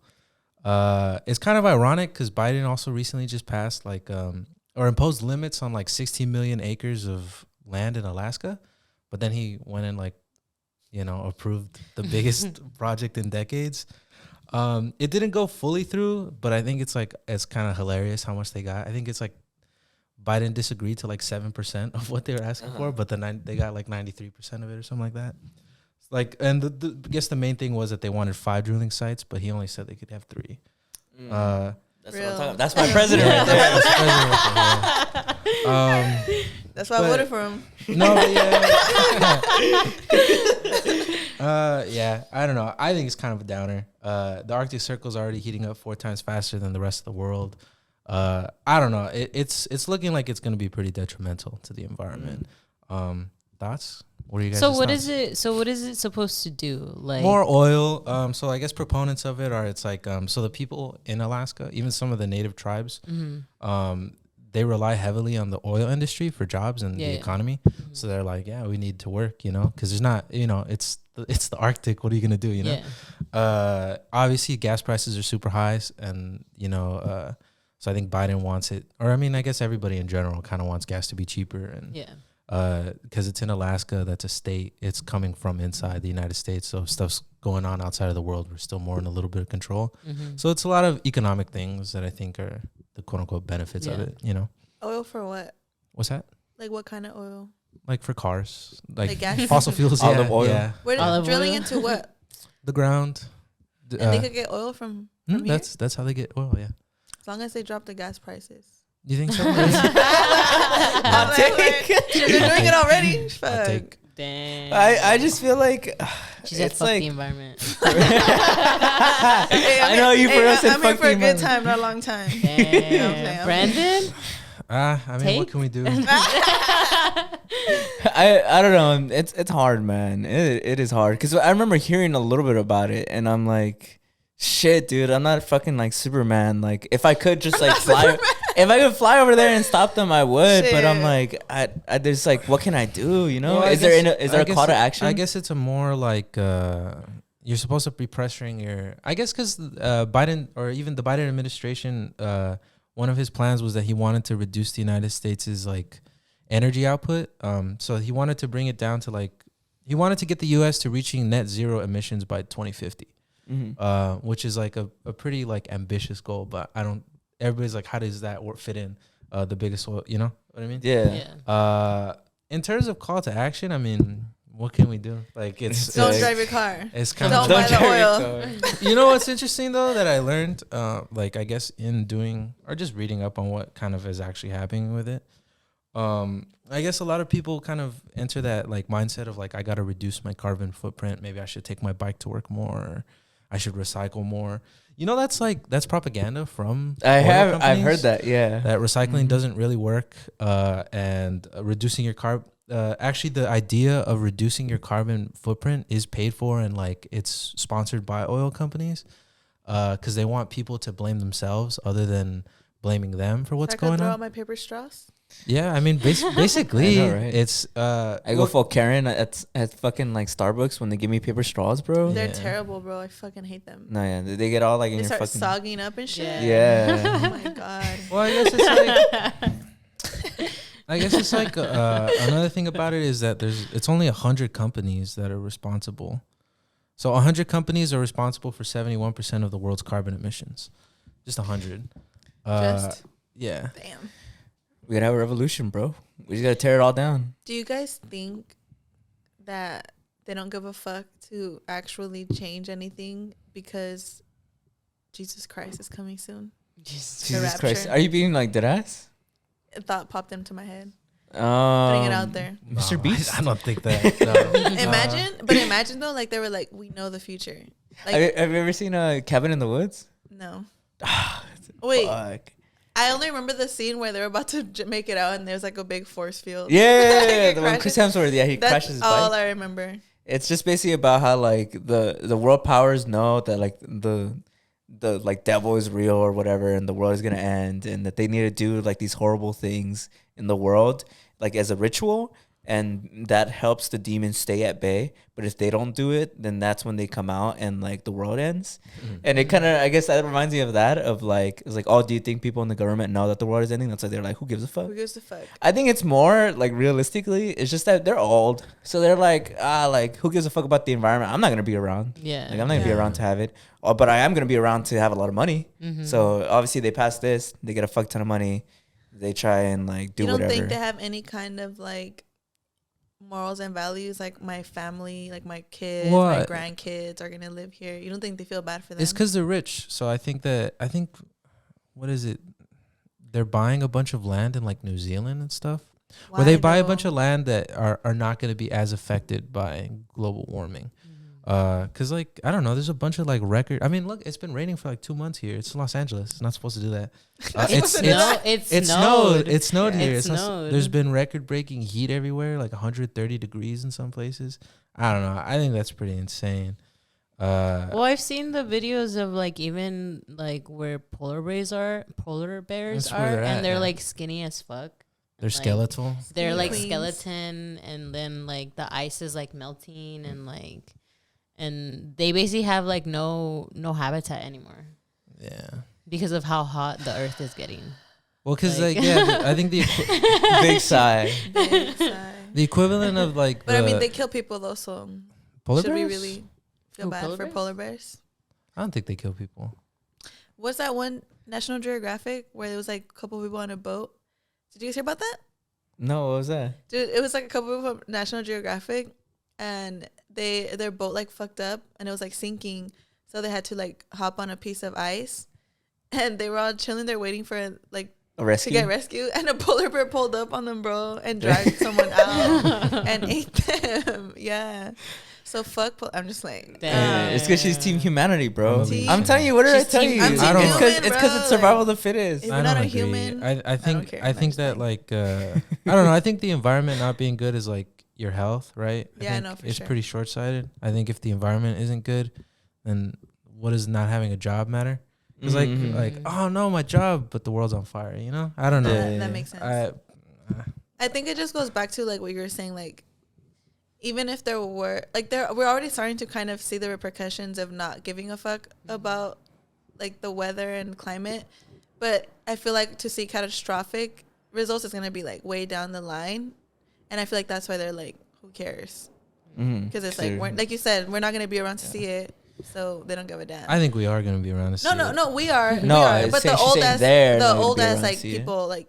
Yeah, I mean, like Biden's fucking like 86. I just think they're old. They're rich enough to like where they can kind of get around it, you know? Yeah. So like you said, we're not even like recycling and shit is like propaganda. We can't even really do much. It's more of like these big like 100 companies that are in control of that. So what do you think we as like commoners no, like what can we do, like, you know? And that's like dead ass. Do you guys really think that if we like call the Senate and like call all these people, like our, you know, whoever represents our cities, and do you guys think that really works, like genuinely? Because I've heard like conspiracy theories of like even the president is like a puppet, right? How like how none of these things that we do really matter. Do you guys truly believe that? I think on a small scale it works, because just like literally yesterday I was at a meeting for all the businesses here in Northeast LA, and like the district attorney didn't show up even though she was supposed to. I don't mean to call her out or anything. No, call her out. What's her name? But What's her name? she didn't show up because they disagreed with what the businesses were proposing. The businesses were proposing an anti-gentrification like bill here in LA. The government's listening to us. They're about to stop us right now. But anyways, they were proposing like that they'd give like some kind of like tax benefit to a lot of the businesses that have been here for like at least more than like 2 decades. And she didn't agree with that, so she just didn't show up. So what I mean is like maybe it works on a small scale. Is that like because you could just call like your district attorney like up and like they will show up? Because I don't know, I've seen them. Yeah. I've seen them around. I feel like on a small scale works. But when I think about the president, I mean, how can I personally ever contact the president and tell him not to do the Willow Project? You know, I think it's that you call your representatives and then you tell your representatives to speak to him, and then speak to someone higher and then higher, right? That's the. But like I'm telling you, that telephone, like it doesn't work. Even in school, we learned that like it doesn't work. Like trying to get one person. I personally just don't like the idea of everybody kind of just whatever, fuck it, you know? Because I feel like that's kind of like that's what gets us into this mess of everybody being like, what's, you know what I mean? Yeah, I agree with that. I think that's the biggest thing, because it's like it happened, but that's not what's in the talks of like what's going on in social media. The talks is about like some other shit or like Bad Bunny like or the Bad Bunny didn't can. yeah, like you that's hear what everybody's more, pissed about. Yeah, you hear more of that than like people actually genuinely having an issue about what's going on with the environment. You know, and it's always talk. You know, it does get talked about. Once it comes out, it gets talked about, but just for the day, and then that's it. And then nothing is done after that. I don't know, bro. I just believe in revolution. Like, I just believe in like genuinely taking like a grassroots approach to a lot of these things. Because I feel like when I think of real change that's happened in like U.S. history, it's always been through a lot of like physical action that's been taking place. Like it's protests. It's like what's the term? It's like walks. What's the term? Like for when you're doing like a walkout? Like a peaceful walkout? Yeah, like walkouts. Like it's been like physically doing something. I feel like... And no one's really done that. Yeah, anymore. I feel like talking and saying things to me, it doesn't really do anything because it's just... We should pick a day where... We just revolt? No one goes to work. Insurrection? No one goes to work. What do you think would happen if like for 2 or 3 days straight, nobody went to work? My dad would be mad at me because I work for him. No, but can you imagine though? Like, I feel like that would send like a huge message though. No, like, totally, yeah. Like as like it's just like the thing with that is that you can do it, but there's not that many people who would also like want to do it. Because like I personally feel like even at work, sometimes like we talk about it. We're like, we deserve better for like us doing this amount of work. And then you go around and you ask people like, hey, would you be like fine to do this? Or like, just so that we stand up for us. It actually happened to like a recent friend of mine who actually did that, and she ended up getting fired. Cause like she ended up sticking up for like her group, and she ended up getting fired. And she was just like, I stood up because the whole group was like, we don't like how they're treating us. We don't like how they're making us basically spend our own money. Like, we need to stand up for us. And she did. And when she did it, no one backed her up. So then she ended up getting fired. And it's just like, in those situations, you know, like it just happens where it's just like, we can, but it's just like, are we going to have people to back us up? Because then it's like, at that point, it's kind of like how it's been happening now where like the protests happen, but there's no change, you know? You know, the Starbucks that's down the street from my house, they did like a bunch of protests to try and unionize all the workers. It didn't work. Literally, there's like 3 people working there now. All the rest of them got fired. And they were there protesting for a long time. And like, it didn't work. So like, that's I guess kind of makes me more like bummed is that like, I feel like the only way to really make like a difference is that you got to have everybody. You can't just have some people like say no. You gotta have like numbers. You gotta have strength in numbers, exactly. Like that's what I think really like to me makes a change. And I feel like I don't know. It's sometimes when I hear of like these topics, like I think they're important to talk about and to be aware of. But like I always feel like there needs to be like a call to action. Yeah. You know. But I think talking about it is to a degree the call to action. You know, I don't know. I mean, doing research research is a strong word. I feel like I just kind of read about it. But like on my Twitter. But I mean, I don't know. I feel like seeing people's reactions to it. There's 2 sides, right? There's the people who care about it a lot, and the people who don't give a rat's ass about it. Because I don't know. I don't understand why nobody cares about it more. I feel like this directly affects a lot of people. Like, there's gonna be places that are pretty like fine to live in now that are gonna be impossible to live in because of weather. There's a bunch of people who are gonna get displaced. You know, it's I don't know. What do you think needs to be done then? What do you think should happen? I agree with you. I think people need to do stuff, but it's not like I said. I think they did a really good, effective job of Separating us, dividing us. No. Of making it seem like it's our fault. Like, Yeah. oh, I didn't recycle today, and there go the turtles. You know, or I didn't take my bike to work. I didn't It's vote like- today. Yeah. It's like that one. I don't know if you guys seen. I think it's a building in New York where it's a time. It's a The doomsday countdown. clock. Yeah, of like doomsday yeah. or whatever, and then people are like, they put that there to kind of just make it like blame us of It's more like the shit that we're fear-mongering, doing, you making know? people more Yeah. scared. I don't know. I- It's just Well, because the part about learning that it was 100 companies that are responsible for 71% of carbon emissions. I saw that on John Stewart. He was talking about it, and then he goes on to talk about how it's kind of like a species problem. And we talked about it earlier with the AI, where people are super like short-sighted, and then he related it back to like the coronavirus, that people aren't necessarily keen on like sacrificing now for later. Yeah. Like that's just not a part of our DNA. So I don't know. It's kind of like, in my opinion, a bit of a downer that it's staring us right in the face, and everybody's kind of like, Well, it's not happening now, so You know what I think it is? Is we gotta also like I guess pass it down to the next generation. Like we gotta talk to our nephew and be like, you gotta care about the planet. You gotta care about like these animals. Because they're the ones who are really, we think we're being affected. Just think about them. Yeah. Like, they're little babies right now. Well, I mean, even our generation, and that's why a lot of like even people our age are like, I don't want to have kids because I don't want them to suffer through like whatever shit is gonna happen with the planet. Whatever's right? gonna happen. and that's why that's like into some like small effect of like people our age don't want to have kids because they know and they're very well aware that like the environment is like becoming shit, you know. And they're just like, I don't want my kids to go through that, you know? Yeah. And that's why it's kind of like, if they're not having kids, we're not really going to teach the next generation because it's not going to exist.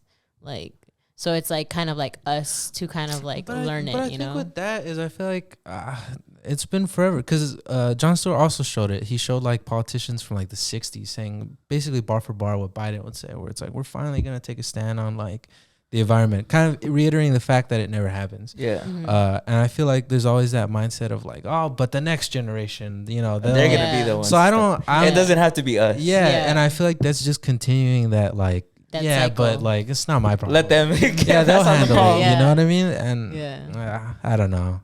That's why we got to do it, Stevie. I know, bro. I need you there at downtown City Hall. Holding up a sign. Protesting. Yeah.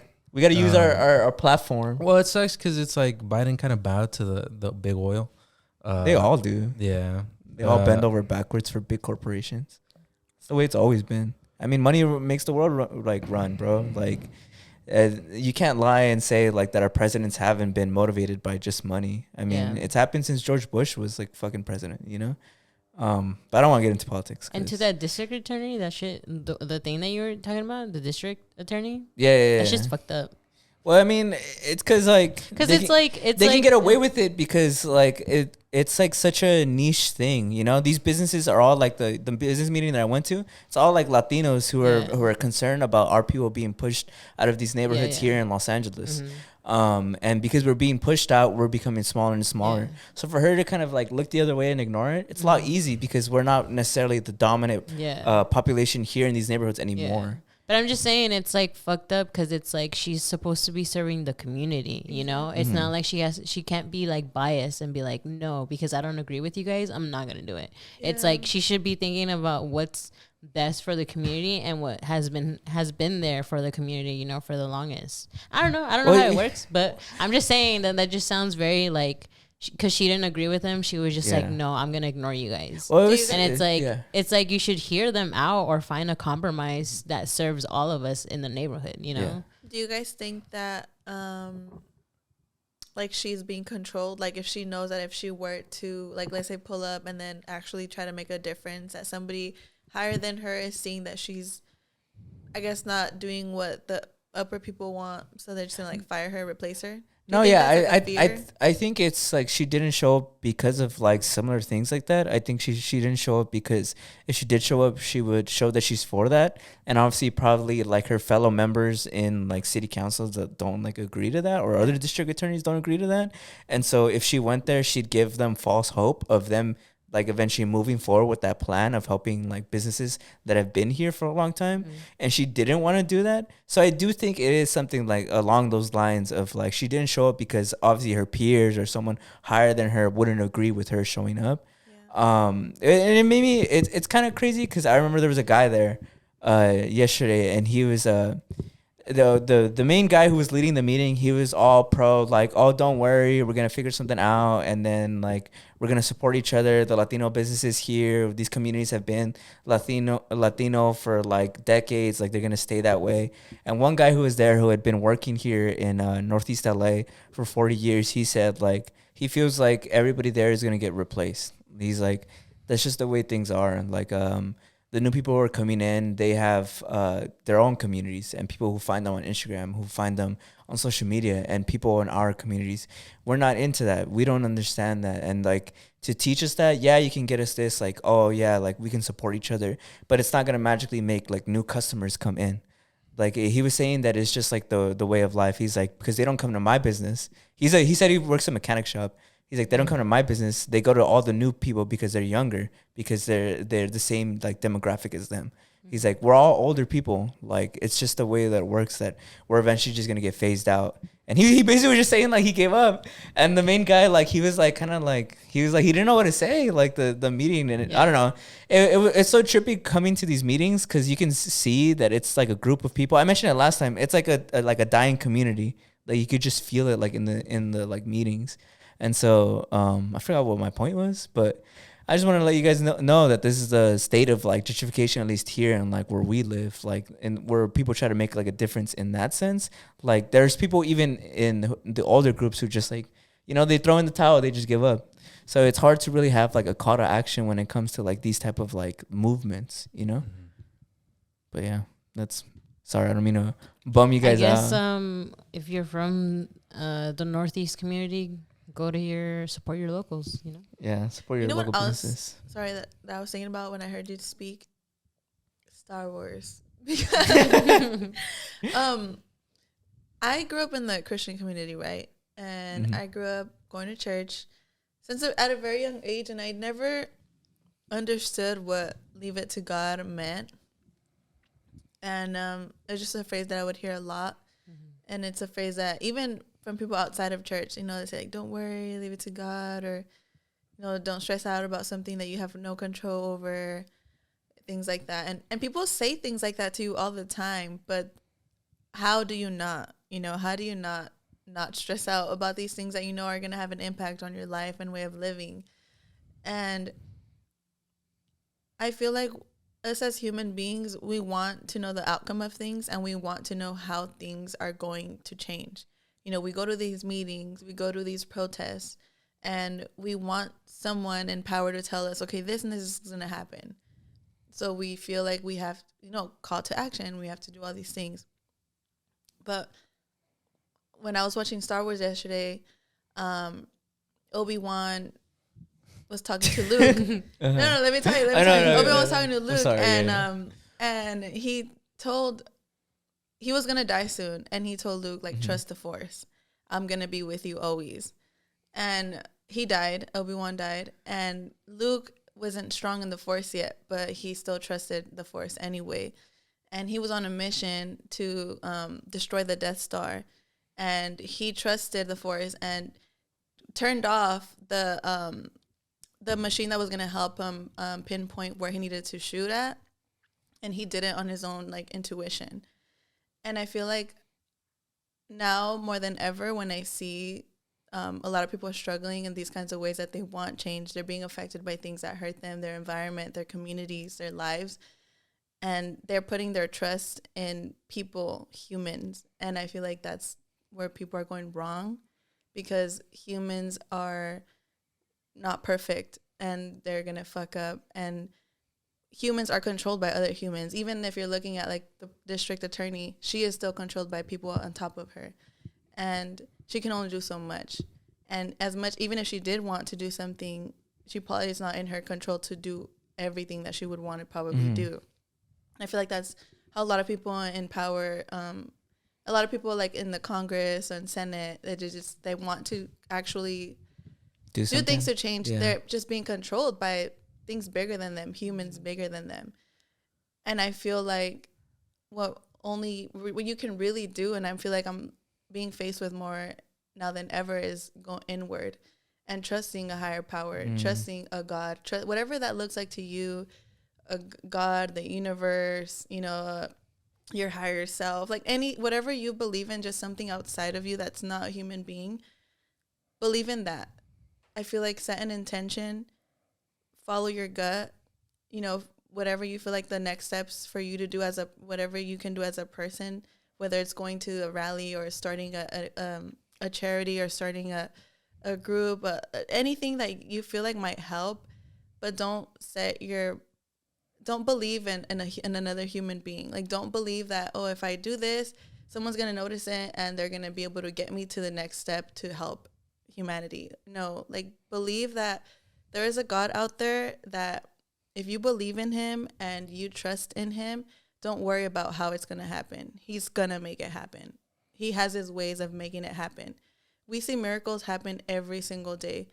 If God knows that you need to get a meeting with this person and it's going to help a lot of people, he'll make that meeting happen. No matter if there's going to be a lot of people opposing that meeting, or a lot of people are going to vote no, he'll make people vote yes, so that that can happen. I feel like when you believe in a higher power and you have a gut feeling and you set intentions and you're following your intuition, I feel like that's when you see miracles happen. And I feel like imagine if everyone did that, imagine if everyone, instead of believing in things outside of them and listening to the news and listening to the president and listening to all these things that are worldly, believed in a higher power. I feel like, I know it sounds like, I feel like a lot of people are so disconnected from like religion, and it's not even religion. This is just like, I truly believe, I don't know how I got here. I mean, I don't believe in the Big Bang Theory. I don't believe in none of that. I believe there's a God. I believe there's a higher power, whatever that looks like to you.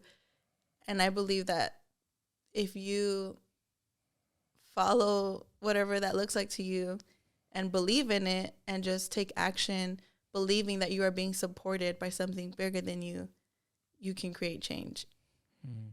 I don't know. That's just how I see it. No, I mean, yeah, I see that perspective too, of like, I think sometimes you have to like hope that somehow things will, I don't know, you have to have a little bit of like a positive like mindset like that. Because I feel like especially when you talk about topics like this, it's so easy to logically think that like, oh, like fuck, like that means like the planet's gonna die and everything's gonna be bad and everything's gonna and the world's gonna end. And like I think like you have to kind of think that like somehow things will work out. And like, yeah, like I kind of agree also, like obviously you can't just think that, you have to still do. But I get where you're coming from on terms of that perspective. But on the subject of, you mentioned relationships. I don't know if this is a good segue. I don't know if this is a good segue. Fuck it. I was like everyone's all depressed about the world. Like, fuck. No, just be aware, Yeah, I guess, Brandon, give me a final note. Give me a final note before I move on. I just think people should be more aware. Hold your it all starts with you. Hold your representatives.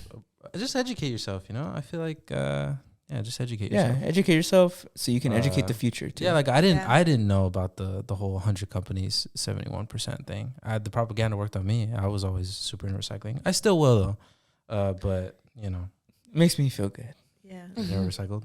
What? No. Oh, I thought this was. I did recycle. I've always been an environmental boy. I go camping. I care about the environment. Global warming is over. How do you get there? I've always had dogs and animals. I've always cared about life on this planet. Global warming is over. Yeah, you know what?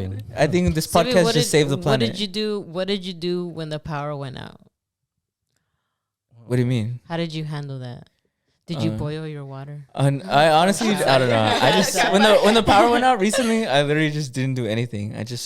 I just became full human. You sat there until the government fixed it.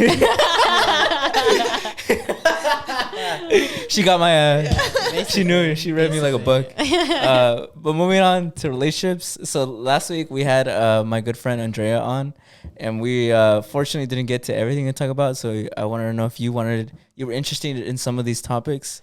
So I wanted to know, what do you think about right person, wrong time? She's about to go. She's about to go in. Does anybody want to go first? Do you believe in that? Do you believe in right person, wrong time? Because I don't. I don't. Yeah, I don't. I feel like no, because I'm kind of like I think if it was like the right person, I feel like it wouldn't have gone wrong, whatever that wrong was. If it was the right person, it would never be the wrong time. Yeah, because I feel like everything is always like Bless you. effort. And like if they really wanted to work with you, whether like if they were like, I'm not ready for a relationship, I still don't think they would have treated you like shit or whatever. Like I feel like if they still wanted you in their lives, they'd be like, okay, I'm not ready. Like I feel like maybe like I don't want you to wait, but it's just like I'm not ready right now. Like I'm being transparent and communicating to you like this is where I am in my life right now, where I'm kind of like a relationship is just not it, you know? And it's just like, okay, but that doesn't mean like they'll be shitty to you, or they should be shitty to you, or they should be like this to you, or like leading you on, or blah, blah, blah. Like, I feel like if it is the right person, I feel like they'll make every effort to have your feelings into consideration of like, okay, like maybe eventually or something, or I don't know. Because I also think in other things, like saying that, because I feel like sometimes in some situations, I guess you do get into like that thing of like, maybe it is like the right person. It's just like they were just shitty in this moment or something like that. But I think also you waiting for someone is very like, it's really bad for you to just wait on someone, you know? Like waiting for someone to kind of change when they kind of should have done it since the get-go when they knew you, you know? Because I feel like that's very selfish from the other person of like making somebody wait for you, you know, until you can like, I guess, change or whatever. I feel like I agree. I just never really thought about right person, wrong time like that. Mm-hmm. I more thought of it as like it was cool, but like life got in the way. Like, you know, like I never really took it as like, oh, they treated me like shit, and maybe they won't be shit later. I mean, I feel like that's just like you probably shouldn't be with that person, you know. But I more articulated it as like life got in the way, like my house burned down and my parents kicked me out, and Can't come over no more. and my dog exploded and someone stole my car, you know. My dog exploded. You know, like I get what you mean. Yeah. Like, oh, you're obviously going through a hard time. I feel like maybe the relationship's taking a dive. And Yeah. like, you know what I mean. But now when you're back on your feet, maybe, you know, that's Yeah, more what I I thought get what you about it. mean. You know, because I feel like if they're like just a shitty person, then I don't. Well, I think, and at least in the subject of what you're talking about, I feel like right person, wrong time is kind of like a coping mechanism. Yeah. Like I think people kind of just use it as like, oh, it's okay, like it was just the wrong time, you know. But in reality, they just weren't the right person, man. Yeah. Like, Well, because I feel like if in that situation, right, Yeah. where like shit just is hitting the fan in their life, I feel like at least being in a relationship where shit did hit the fan in my life and like still having somebody there, it was kind of like they still supported me. They were still there. They didn't add on to like my life being shitty. They helped me at least like get through whatever the situation was, right? It's like, because I feel like, I guess, yeah, it's different if it's like me being the shitty person to them, right? And that's what I'm saying. Like, if they really cared, I feel like if I really cared, I don't think I would be shitty to him. Like, I think it's also just an understanding and communication of like, this is what's going on, right? And that's why I'm like, it works, because it's like if you want each other in your lives, you're working together to still like, yeah, I'm still having a shitty like life in this like area, but I'm like still here with you because you're also part of my life, right?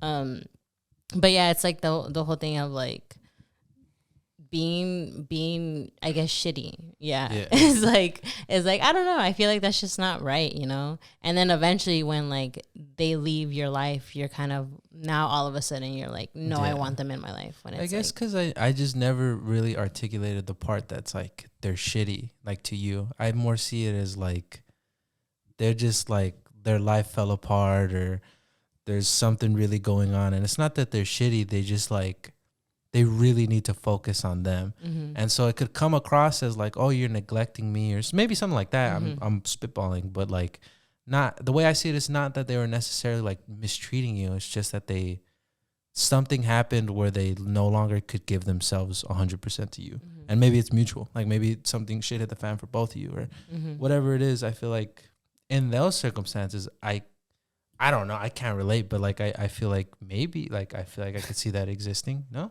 Yeah, no, I get what you're saying. Yeah, I just laugh at the can't relate part. Yeah. But I feel like I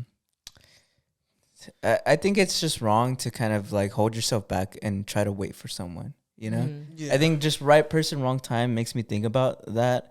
Where like even I just feel like you should always just like move on. Like you should always like keep going. You know, I think like right person, wrong time. Sometimes like.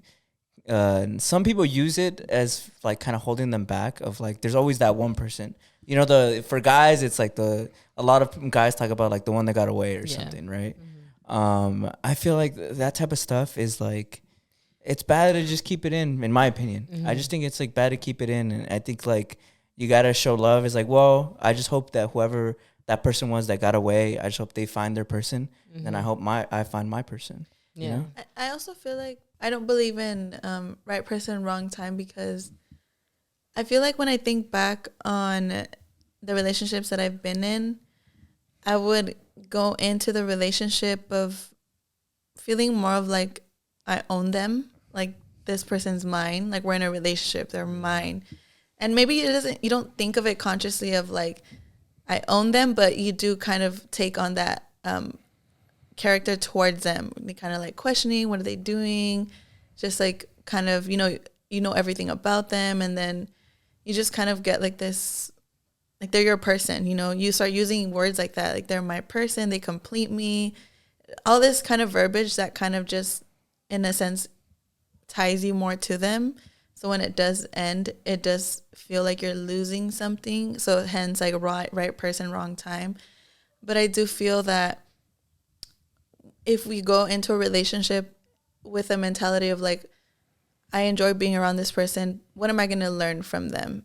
It changes the perspective, because when I think back on my relationships, and of course there was a lot of painful things that happened to me while I was in those relationships, but I also learned a lot from it, not just from where they were coming from, but a lot of like things were reflected back to me of what I could learn from myself.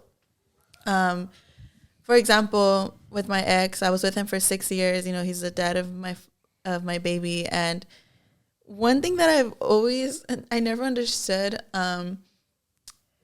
he was not affectionate at all. Like he was not an affectionate person. And he later in the relationship, he did get to a point where he started becoming affectionate, but because, you know, I would tell him like, that I needed affection, and it was just one of those things that was not negotiable for me. Like there's things that I can compromise in, but affection was something that I needed, and if he was not able to give me that, it was just something that I could not negotiate on.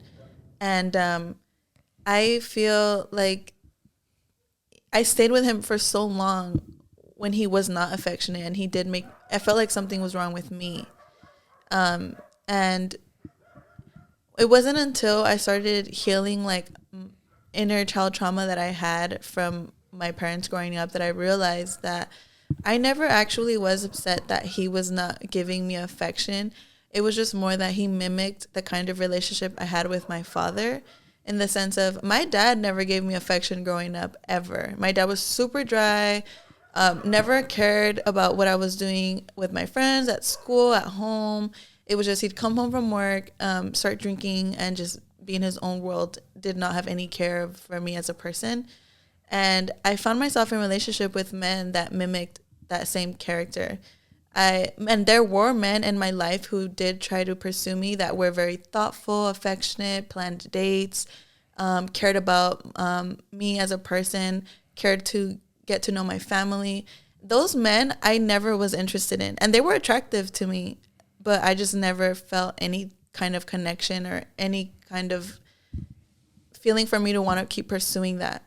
But the men that did mimic my father, like that were dry, that kind of like left me hanging, you know, not affectionate, those were the kind of men that I was like, yeah, I want you. Like, you're the kind of guy that I want. And, you know, it's, I feel like it goes deeper than to kind of shame women.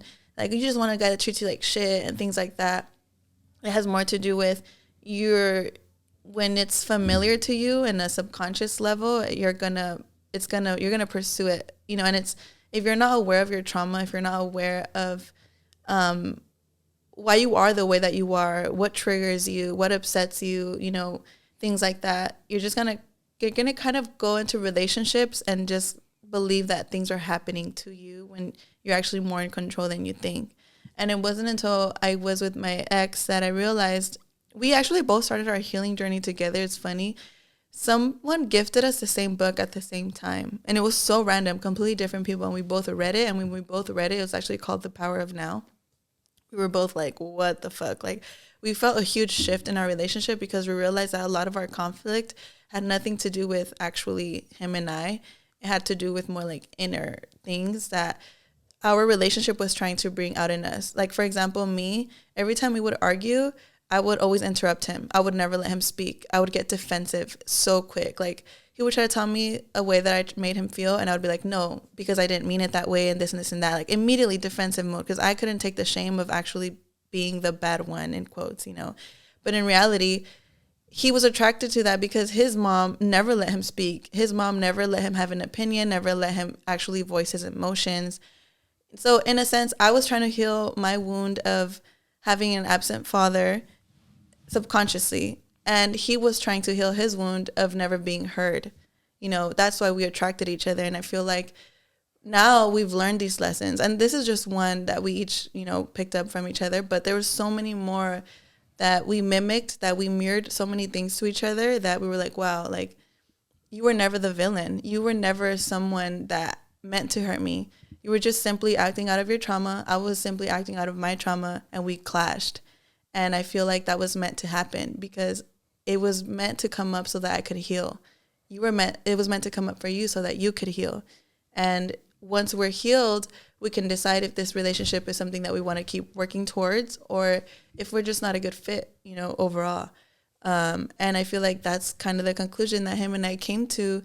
We're both still in our healing journeys, and we're not perfect. I mean, I still get shit wrong. You know, I still get defensive sometimes and things like that. We're not together, but like even now as co-parenting, you know, we have to communicate a lot because of our baby. And there's still times where, you know, we can kind of enact old, you know, patterns, even though we're not together, but we're more aware of it. You know, we're more aware of like, okay, like, let me calm down because I'm feeling triggered right now, not because of something that you're doing. It's just you're triggering something old in me that's coming up right now. And it's vice versa. And I feel like it's a lot of, at least when I've tried to explain this to a lot of people, I feel like I've gotten a lot of pushback in the sense of like, no, you should just not be a shitty person. You should just know not to be a shitty person. But then again, like, has something ever happened to you and you're just triggered and you don't know why? Your body just feels very intense about something that you might think to yourself, this isn't that serious. Why do I feel so intense about it? Yeah. That's what's called being triggered. And that happens a lot in relationships. And because people don't know how to deal with it or communicate, but they don't know where it's coming from, they just think it has to do because this person is causing it. Like, this person in my relationship is doing this to me, so they're the problem. When in reality, it's not. They're not really, they're triggering it. They're bringing it to light so you could see it, but it's something that is inward in you to heal. Well, that's crazy that you get pushback from that, because I feel like maybe I wonder why. Because I feel like what you're saying is pretty valid. Like, I feel like logically it makes sense to me. And maybe you get pushback because I feel like for people it's hard to assume that like the problems are inward. Exactly. You know, it's very hard, especially when it comes to like relationships. Exactly. Right? It's easier to put the blame on someone than to. And the thing is, that's like I don't like using the word blame, because if you think about it, who you are as a person is a result of your environment, your conditioning, your relationships, your parents. Like, who you are as a person is you're just kind of a collective of all these little things that you've taken along the way. And there's nothing wrong with that. It's just, it makes up who you are. And you're going to either click with people and connect. Have you ever noticed, like, you have some relationships that are so easygoing, even in friendships, you know, it's just like you flow, the conversation's great, you guys get along, you guys laugh, and it's amazing. And then you have other friends that you just like, you have more friction with, and, you know, and you don't really understand why if you're just friends. But I feel like any type of relationship, whether it's friendship, like partner, like a romantic relationship, any, or parents or siblings, like any relationship that you have any kind of friction with, I feel like is an opportunity for you to kind of, if you're really open to being aware and analyzing, it's an opportunity for you to get to know yourself more. And I feel like in this era of being so disconnected from each other, being on our phones, you know, watching TV and just working and like all these million things in our brains, we don't actually genuinely connect to each other. So that feels foreign. That feels like it's not, it doesn't feel good, you know, to kind of feel vulnerable, to kind of open up and be honest with yourself. And it's still, in me, someone that I consider myself someone to be on the journey now. And there's moments where I'm like, yeah, like I'm in a good place now. I've healed a lot. Like I can say I'm a different person, but it's a never ending journey. Like it's when you have those moments of like, oh, I'm finally in a good place. I'm not saying you haven't changed or you haven't worked on yourself, but more comes up because I feel like we're human beings, you know? And I also feel like a part of healing and working on yourself is acceptance that we're not perfect. And in any relationship, it's inevitable to have conflict because we are not perfect. I feel like it just has to it comes down to accepting yourself, your flaws, accepting your partner and their flaws, just how you recognize that you have them in yourself, recognize that they have them in them. Are they aware? Are they open to working on themselves? And are they willing to work with you to grow together?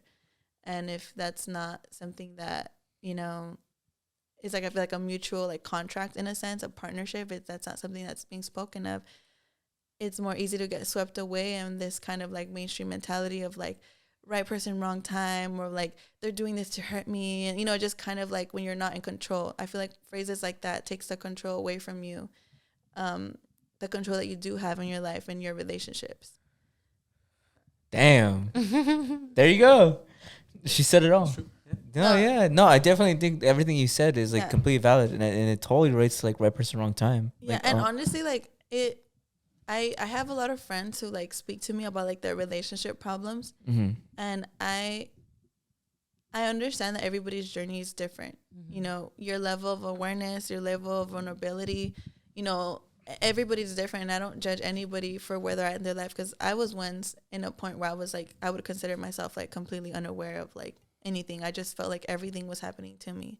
Every time I was hurt, I just felt like everyone's doing this to me, and I'm like, you know what I mean? Like, not like the victim, but kind of is like a victim mentality. Like everything's just happening to me, and I'm a good person and I don't deserve this. And I do believe that a lot of people are good and don't deserve that, but I also believe that the human experience comes with good and bad, and I feel like you're more control than you think, and and it's just like, I feel like your time will come to kind of like awaken to the patterns and the trauma and kind of like realize that you're in control, if that makes sense. Yeah. Like if I think back when I was like first dating my baby's dad, and like all the conflict that we had and all the crying and all the drama, and it's just like the back and forth. And then I think about now how we handle like conflict. It's so different. It's so different. But it's just something, I feel like for me, at least, the friends that I have that kind of like are on the same path, we all agree that something major has to always happen to kind of trigger an awakening in you, if that makes sense. And not even like in a spiritual sense where you're kind of like, oh, like, let me connect to God now. I get what you mean. More like a spiritual awakening of like, let me kind of like analyze my life and kind of realize why I am where I am now based on like where I've been. Yeah. And a lot of people, it's not something that, I don't know, I have a lot of friends that's not something, it's not in their path and right now. They're just kind of like more like asleep, if that makes sense. Yeah. And I hate using those kind of terms. I just don't know another way to describe it. Mhm. 'Cause I don't judge them for that. Like I still Yeah. have love for them, and I listen to them, and I try to give them advice the best way that I can. But it is hurtful to kind of see two people in conflict and kind of see the bigger picture when you're like the one listening, and knowing that even if you give them advice, they're still not They gonna don't get take it. it exactly, like they don't get it. That's literally like, I have a friend right now who he's kind of going through it, and like I felt the same way of like I kind of saw it coming, and like, but it was one of those things where weirdly enough, like I think things happen in your life where you kind of have to learn them the hard way. Yeah. And I don't mean Yeah. like, No, yeah. yeah, you know, get there's certain, exactly like what you you said, mean. certain things have Yeah. to happen in your life for Yeah. you to then be like, you know what, I need to change this. Yeah. I need to look inside and see Yeah. why I did this. And Yeah. like all in all, I just don't want things to be the same. Yeah. Yeah. And some of my friends definitely, at least recently, are kind of going through that. And it's kind of weird being the one outside looking in, because it makes me think like, I wonder what about me that I don't see that Yeah. others Yeah. see. Yeah. And then like I'm gonna learn the hard way Yeah. and be like, fuck, like why do I live this way? Why do I think this way? Why do I do these things? Yeah. Right. I feel like a lot of it is just like you learn through experience, you Yeah. know? Mm. And I feel like, especially for me, I feel like the reason I have been, I guess, so like, how do I say it? Like, I've been so aware of it is because I went through it like at a young age, you know? Like I had a really long-term relationship too at a young age where I was kind of like, I knew, and now going through that relationship, how I said, like, I don't regret it. I don't regret what happened, because it's like it taught me a lot now, what I know and what I do and don't want in a relationship, you know? And I think it's because just of an experience that I had, you know, in my past. And now I know, like, yeah, and I went through the same thing. I went through like my healing journey. I'm still going through it. Like my relationship here and there sometimes still like triggers me. Yeah. Like I'm kind of like, fuck, like, why am I Yeah. reacting this way? But Yeah. like knowing and having that awareness as to like what's triggering me and why, and being able to I guess have a partner who's also open to me, like communicating and being like, hey, like this is what's triggering me, like this is what's going on. Him being open to like also working it out with me is like, I guess, what makes the relationship kind of like healthy and like kind of work for each other, right? And I think that's why it's kind of like in a relationship, it is a lot of work, you know? Yeah. Because it's kind of like you, like how she said, like you're both equally have gone through stuff maybe in your Yeah. past, where you're kind of like, now you're kind of every once in a while you trigger each other, where it's like, okay, this happened, like communicate it with me instead of like not telling me, right? Instead of like you holding on to that and like eventually being like, well, I remember when you did this, and like, but it's kind of like, how am I supposed to help you if you didn't tell me that I did that to you, you know? Like, how are we supposed to move on if I wasn't even aware that like that was affecting you, you know? A lot of it is just like communication, you know? You know what this is making me think? Do you guys think that you need to be in a relationship to heal certain things about yourself? I think so. I think I've heard a lot that you learn the most about yourself in relationships, because it's when you're like the most vulnerable. I mean, I don't know about you guys, but have you guys ever found yourself in a relationship and you tell that person like, no one knows me like you do. Like, I don't open up this way, like to my parents, to my siblings. Like, you know my secrets. Shit, you know my friends' secrets. Like, you know everything. Yeah. You know? And it's true. I feel like when you let someone in that deeply, you know, only in those moments can they actually reflect to you things that you might need to work on. that's And so I do crazy. feel like relationships are like super essential for Yeah. growth. Yeah. I feel I like, just feel like that yes. sounds so intimidating, of like something about that. Well, because you're kind of like, you don't want to, you're kind of also scared of getting into that vulnerability, you know? Yeah. Is Yeah. it that? Is it just like that, would you say? I guess Or- like I something about like, because I've seen that, or I've heard that a lot, about how like you need to be in a relationship to kind of like just like heal certain things about you, or understand certain things about Yeah. you. And to me, I've always been a very like, I know it might sound like selfish, but I've always been a very me person. Yeah, yeah. Like Yeah. I've always been a very just like, I only care about me, and I only really want to care about me. Yeah. And so like to hear that like I have to be in like a vulnerable situation with someone else, to me it's very intimidating. Yeah. Of like, And you know what's crazy about saying that? when people say you need to be in a relationship to heal, it reminds me of, I was listening to this podcast, I don't remember where, but it was of a neuroplasticity surgeon, or like he works with like the brain and things like that. And he was saying how when you're a child from 1 to 7, you're like in a hypnosis state, which means that you're basically not on the same wavelength as like every human being that is like grown, and you're just absorbing everything, and you're like everything you hear, everything you see, and mainly from your parents, because they're the ones that are supposed to teach you love, how to love others, how to accept love for yourself, how to love yourself, how to relate to others in love, and practically, because in order to feel accepted in a community, you know, you have to give love. You know, that's kind of like the main way. And he was saying how you build these neural pathways in your brain that teach you, okay, kind of like the footprint, this is how to love, you know, basically like what you learn from your parents and from observing them with each other as well. But then that's because you're dependent on them. You're a child, you're defenseless, you depend on them for everything. But then when you grow up and you're a grown adult, you no longer need your parents anymore. You can fend for yourself. You can work for yourself. You don't need their love and acceptance. You know, you're your own person. So the brain actually reuses those neural pathways that were made in the first place to teach you how to love yourself and how to love others by the example of your parents with themselves and towards you. It reuses them in relationships. That's why people attract partners like their parents, because it mimics their parents.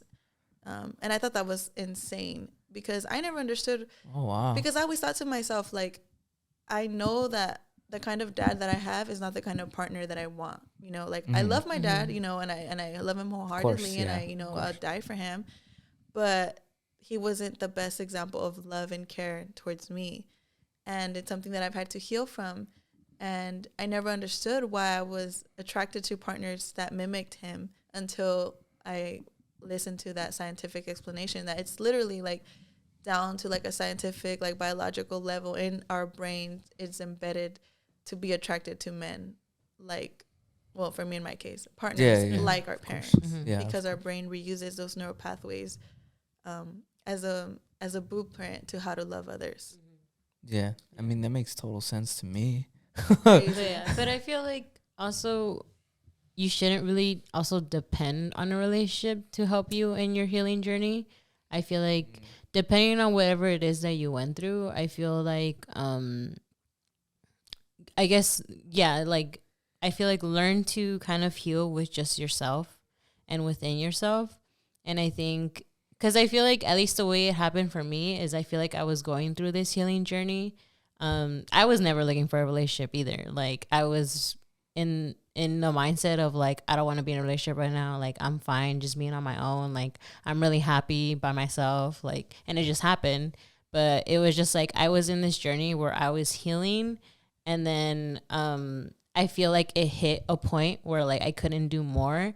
And like, at least by myself, if this is how it felt, at least now being in a relationship, it felt like I was healing, and then that's it. Like, it kind of just hit. Yeah, like it just hit a point. And then once I got into a relationship, it became even more like, fuck, I'm still like, I'm not fully healed. Like, I still have this, I still carry this. And through that relationship, it helped me of like, because how I said, like, you get triggered, right? Some things trigger you and you're kind of like, why am I reacting this way? And then you think back as to like, okay, well, it's because this is what happened in like my past relationships.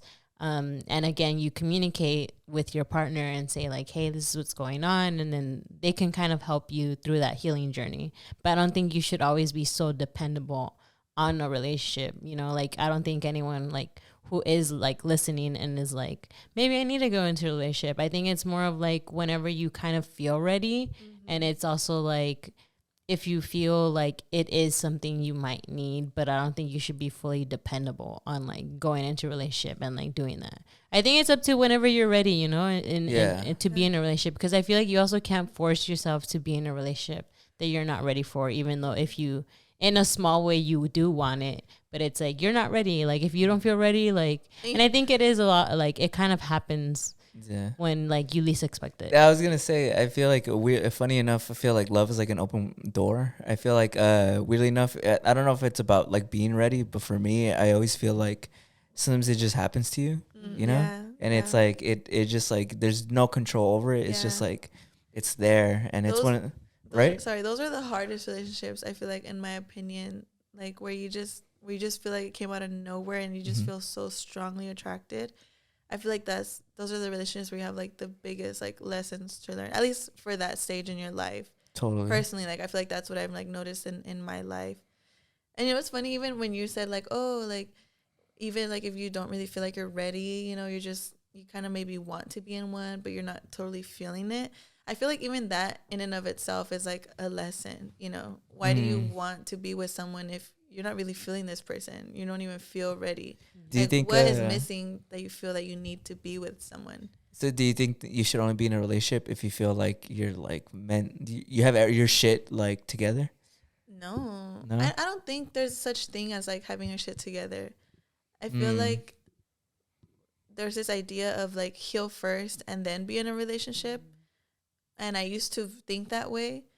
But once I learned that healing is a continuous process that's going to happen for the rest of your life, because we're human beings, we're not perfect. We're never going to reach a point of like, we're healed, we're done, you know, we're perfect now. Like I'm perfect yeah, now. you know, like no, Yeah. it's going to be forever, you know, so just over time, obviously it's going to feel better. You know, you're going to feel less triggered, or you're going to feel less strongly about things that maybe used to really hurt you in the past, but you're still you're human. So I think it's just more about, if you feel called to be with someone and they feel the same, don't go into it of like, this is my person forever, you know, which is more like, this is my partner for now. If it lasts forever, that's amazing, but I'm not going to attach myself to you. I want to learn from you. I want to grow with you for as much as I can and love on you for as much as I can. And then if for any reason we have to go our separate ways in the future, then we'll go our separate ways. Yeah. That's why I say, like, when people are like, I wasted my time. Yeah. I think it's always like, I feel like it's because people already have that, I guess, mindset of like, I'm going to marry this person. Like, we're going to be together forever. Yeah. And I feel like it's a lot more of like, just enjoy the moment, you know, like it's kind I know it's hard. It's hard to get there. It's hard to get to that mentality, because I feel like I was also in that mentality. But it's kind of like, if you're with someone and dating them to like marriage, I feel like that's having a very high expectation, because it's kind of like, if they start doing something wrong, you kind of like let that shit go, because you're kind of like, no, this is my person. Like they're like this because like they're just going through it, but like they still love me, or like you accept more bullshit. Yeah, you accept a lot more of it, you know. And I feel like it's just more of like just enjoying what you have, and then also being aware of like, is this really what you want? You know, like, is this like how you see yourself being with them?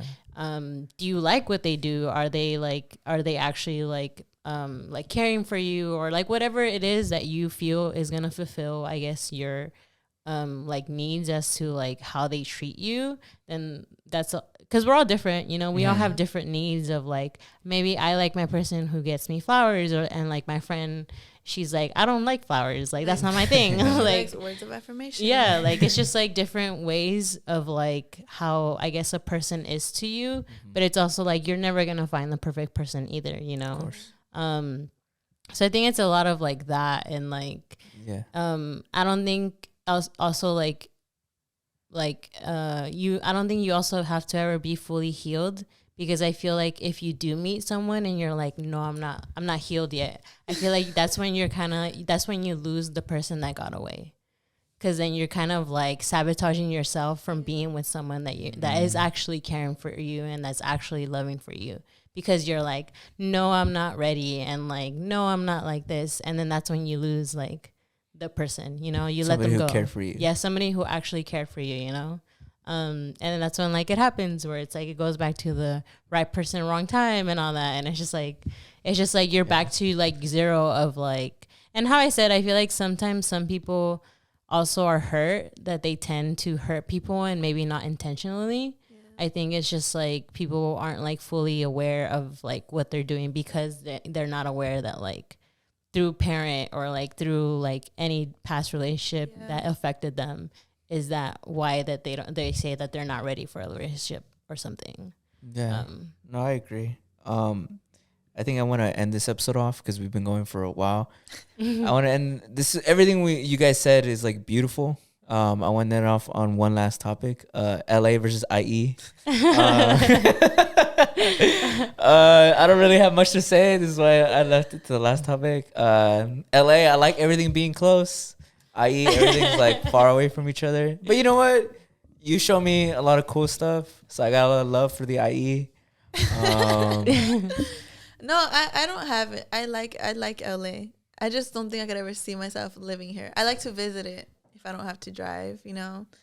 So you said you don't like LA because it's crowded. Yeah, it feels, at least not the drive here actually to your house feels like okay.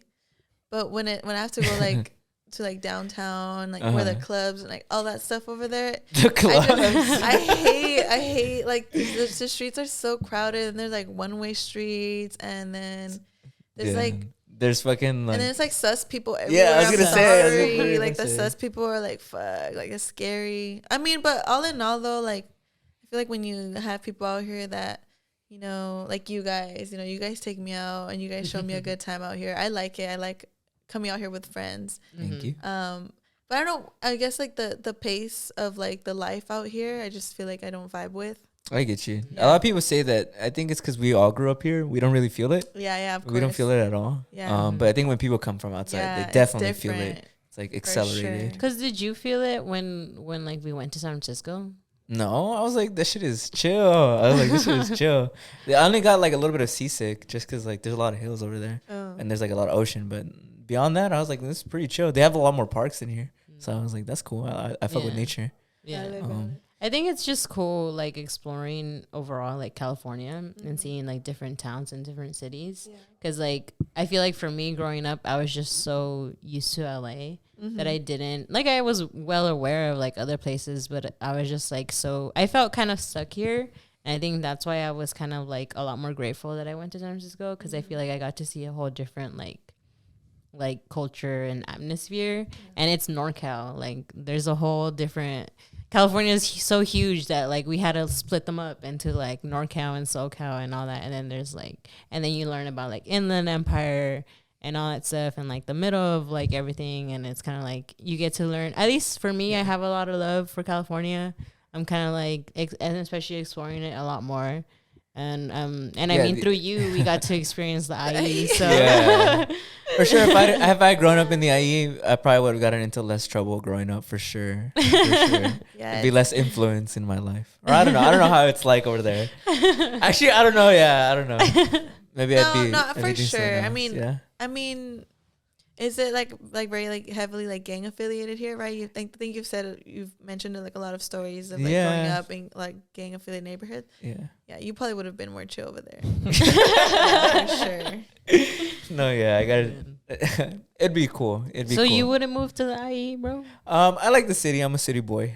City boys. City boys up. City boys up. I'm a city boy. I love LA. Probably gonna live and die here. Get old here. Beach is just right there. Mountains just right there. I'm cool with the homeless people. They're the homies. Are you gonna live and die in the IE? I hope not. I actually want to move out of state. I would be down too. I don't know where, but I've always dreamed of living somewhere like surrounded by a lot of land. She's just like you for real. Yeah. Just like you. You're just like Brandon for real. Yeah. But I just wanted to say thanks, Vanessa. Thanks for coming on the show. Thank you guys for having me. Really great episode. Yeah, very deep. Those shots. They felt hit. Really good. They hit. They feel It's the really shot spot. I'm not this deep. I promise. Tell the camera where they can find you. I am Besties or bloomingvc.vic. The links will be in the description. Yes. Check her out. She's pretty cool. Shout out to the IE Besties. They're cool. They just had their 50th episode, or when this comes out, probably 51st. I don't even know why I'm shouting them out as if they're not like way bigger than us. But I hope you guys enjoyed it. Shout out to Vanessa. Yeah. She's the homie. Yeah. She's the homie. Vanessa's always been really cool. Yeah. She's always been really cool with us. Yeah. Well, hopefully she comes back one day. Because we didn't even go over all the topics because we were just talking like forever. But that's what's cool about Vanessa. We just vibe like that. Hell yeah. The vibes are right. Hell yeah. But we'll see you guys next week. See y'all. Bye. Peace out. That was fun.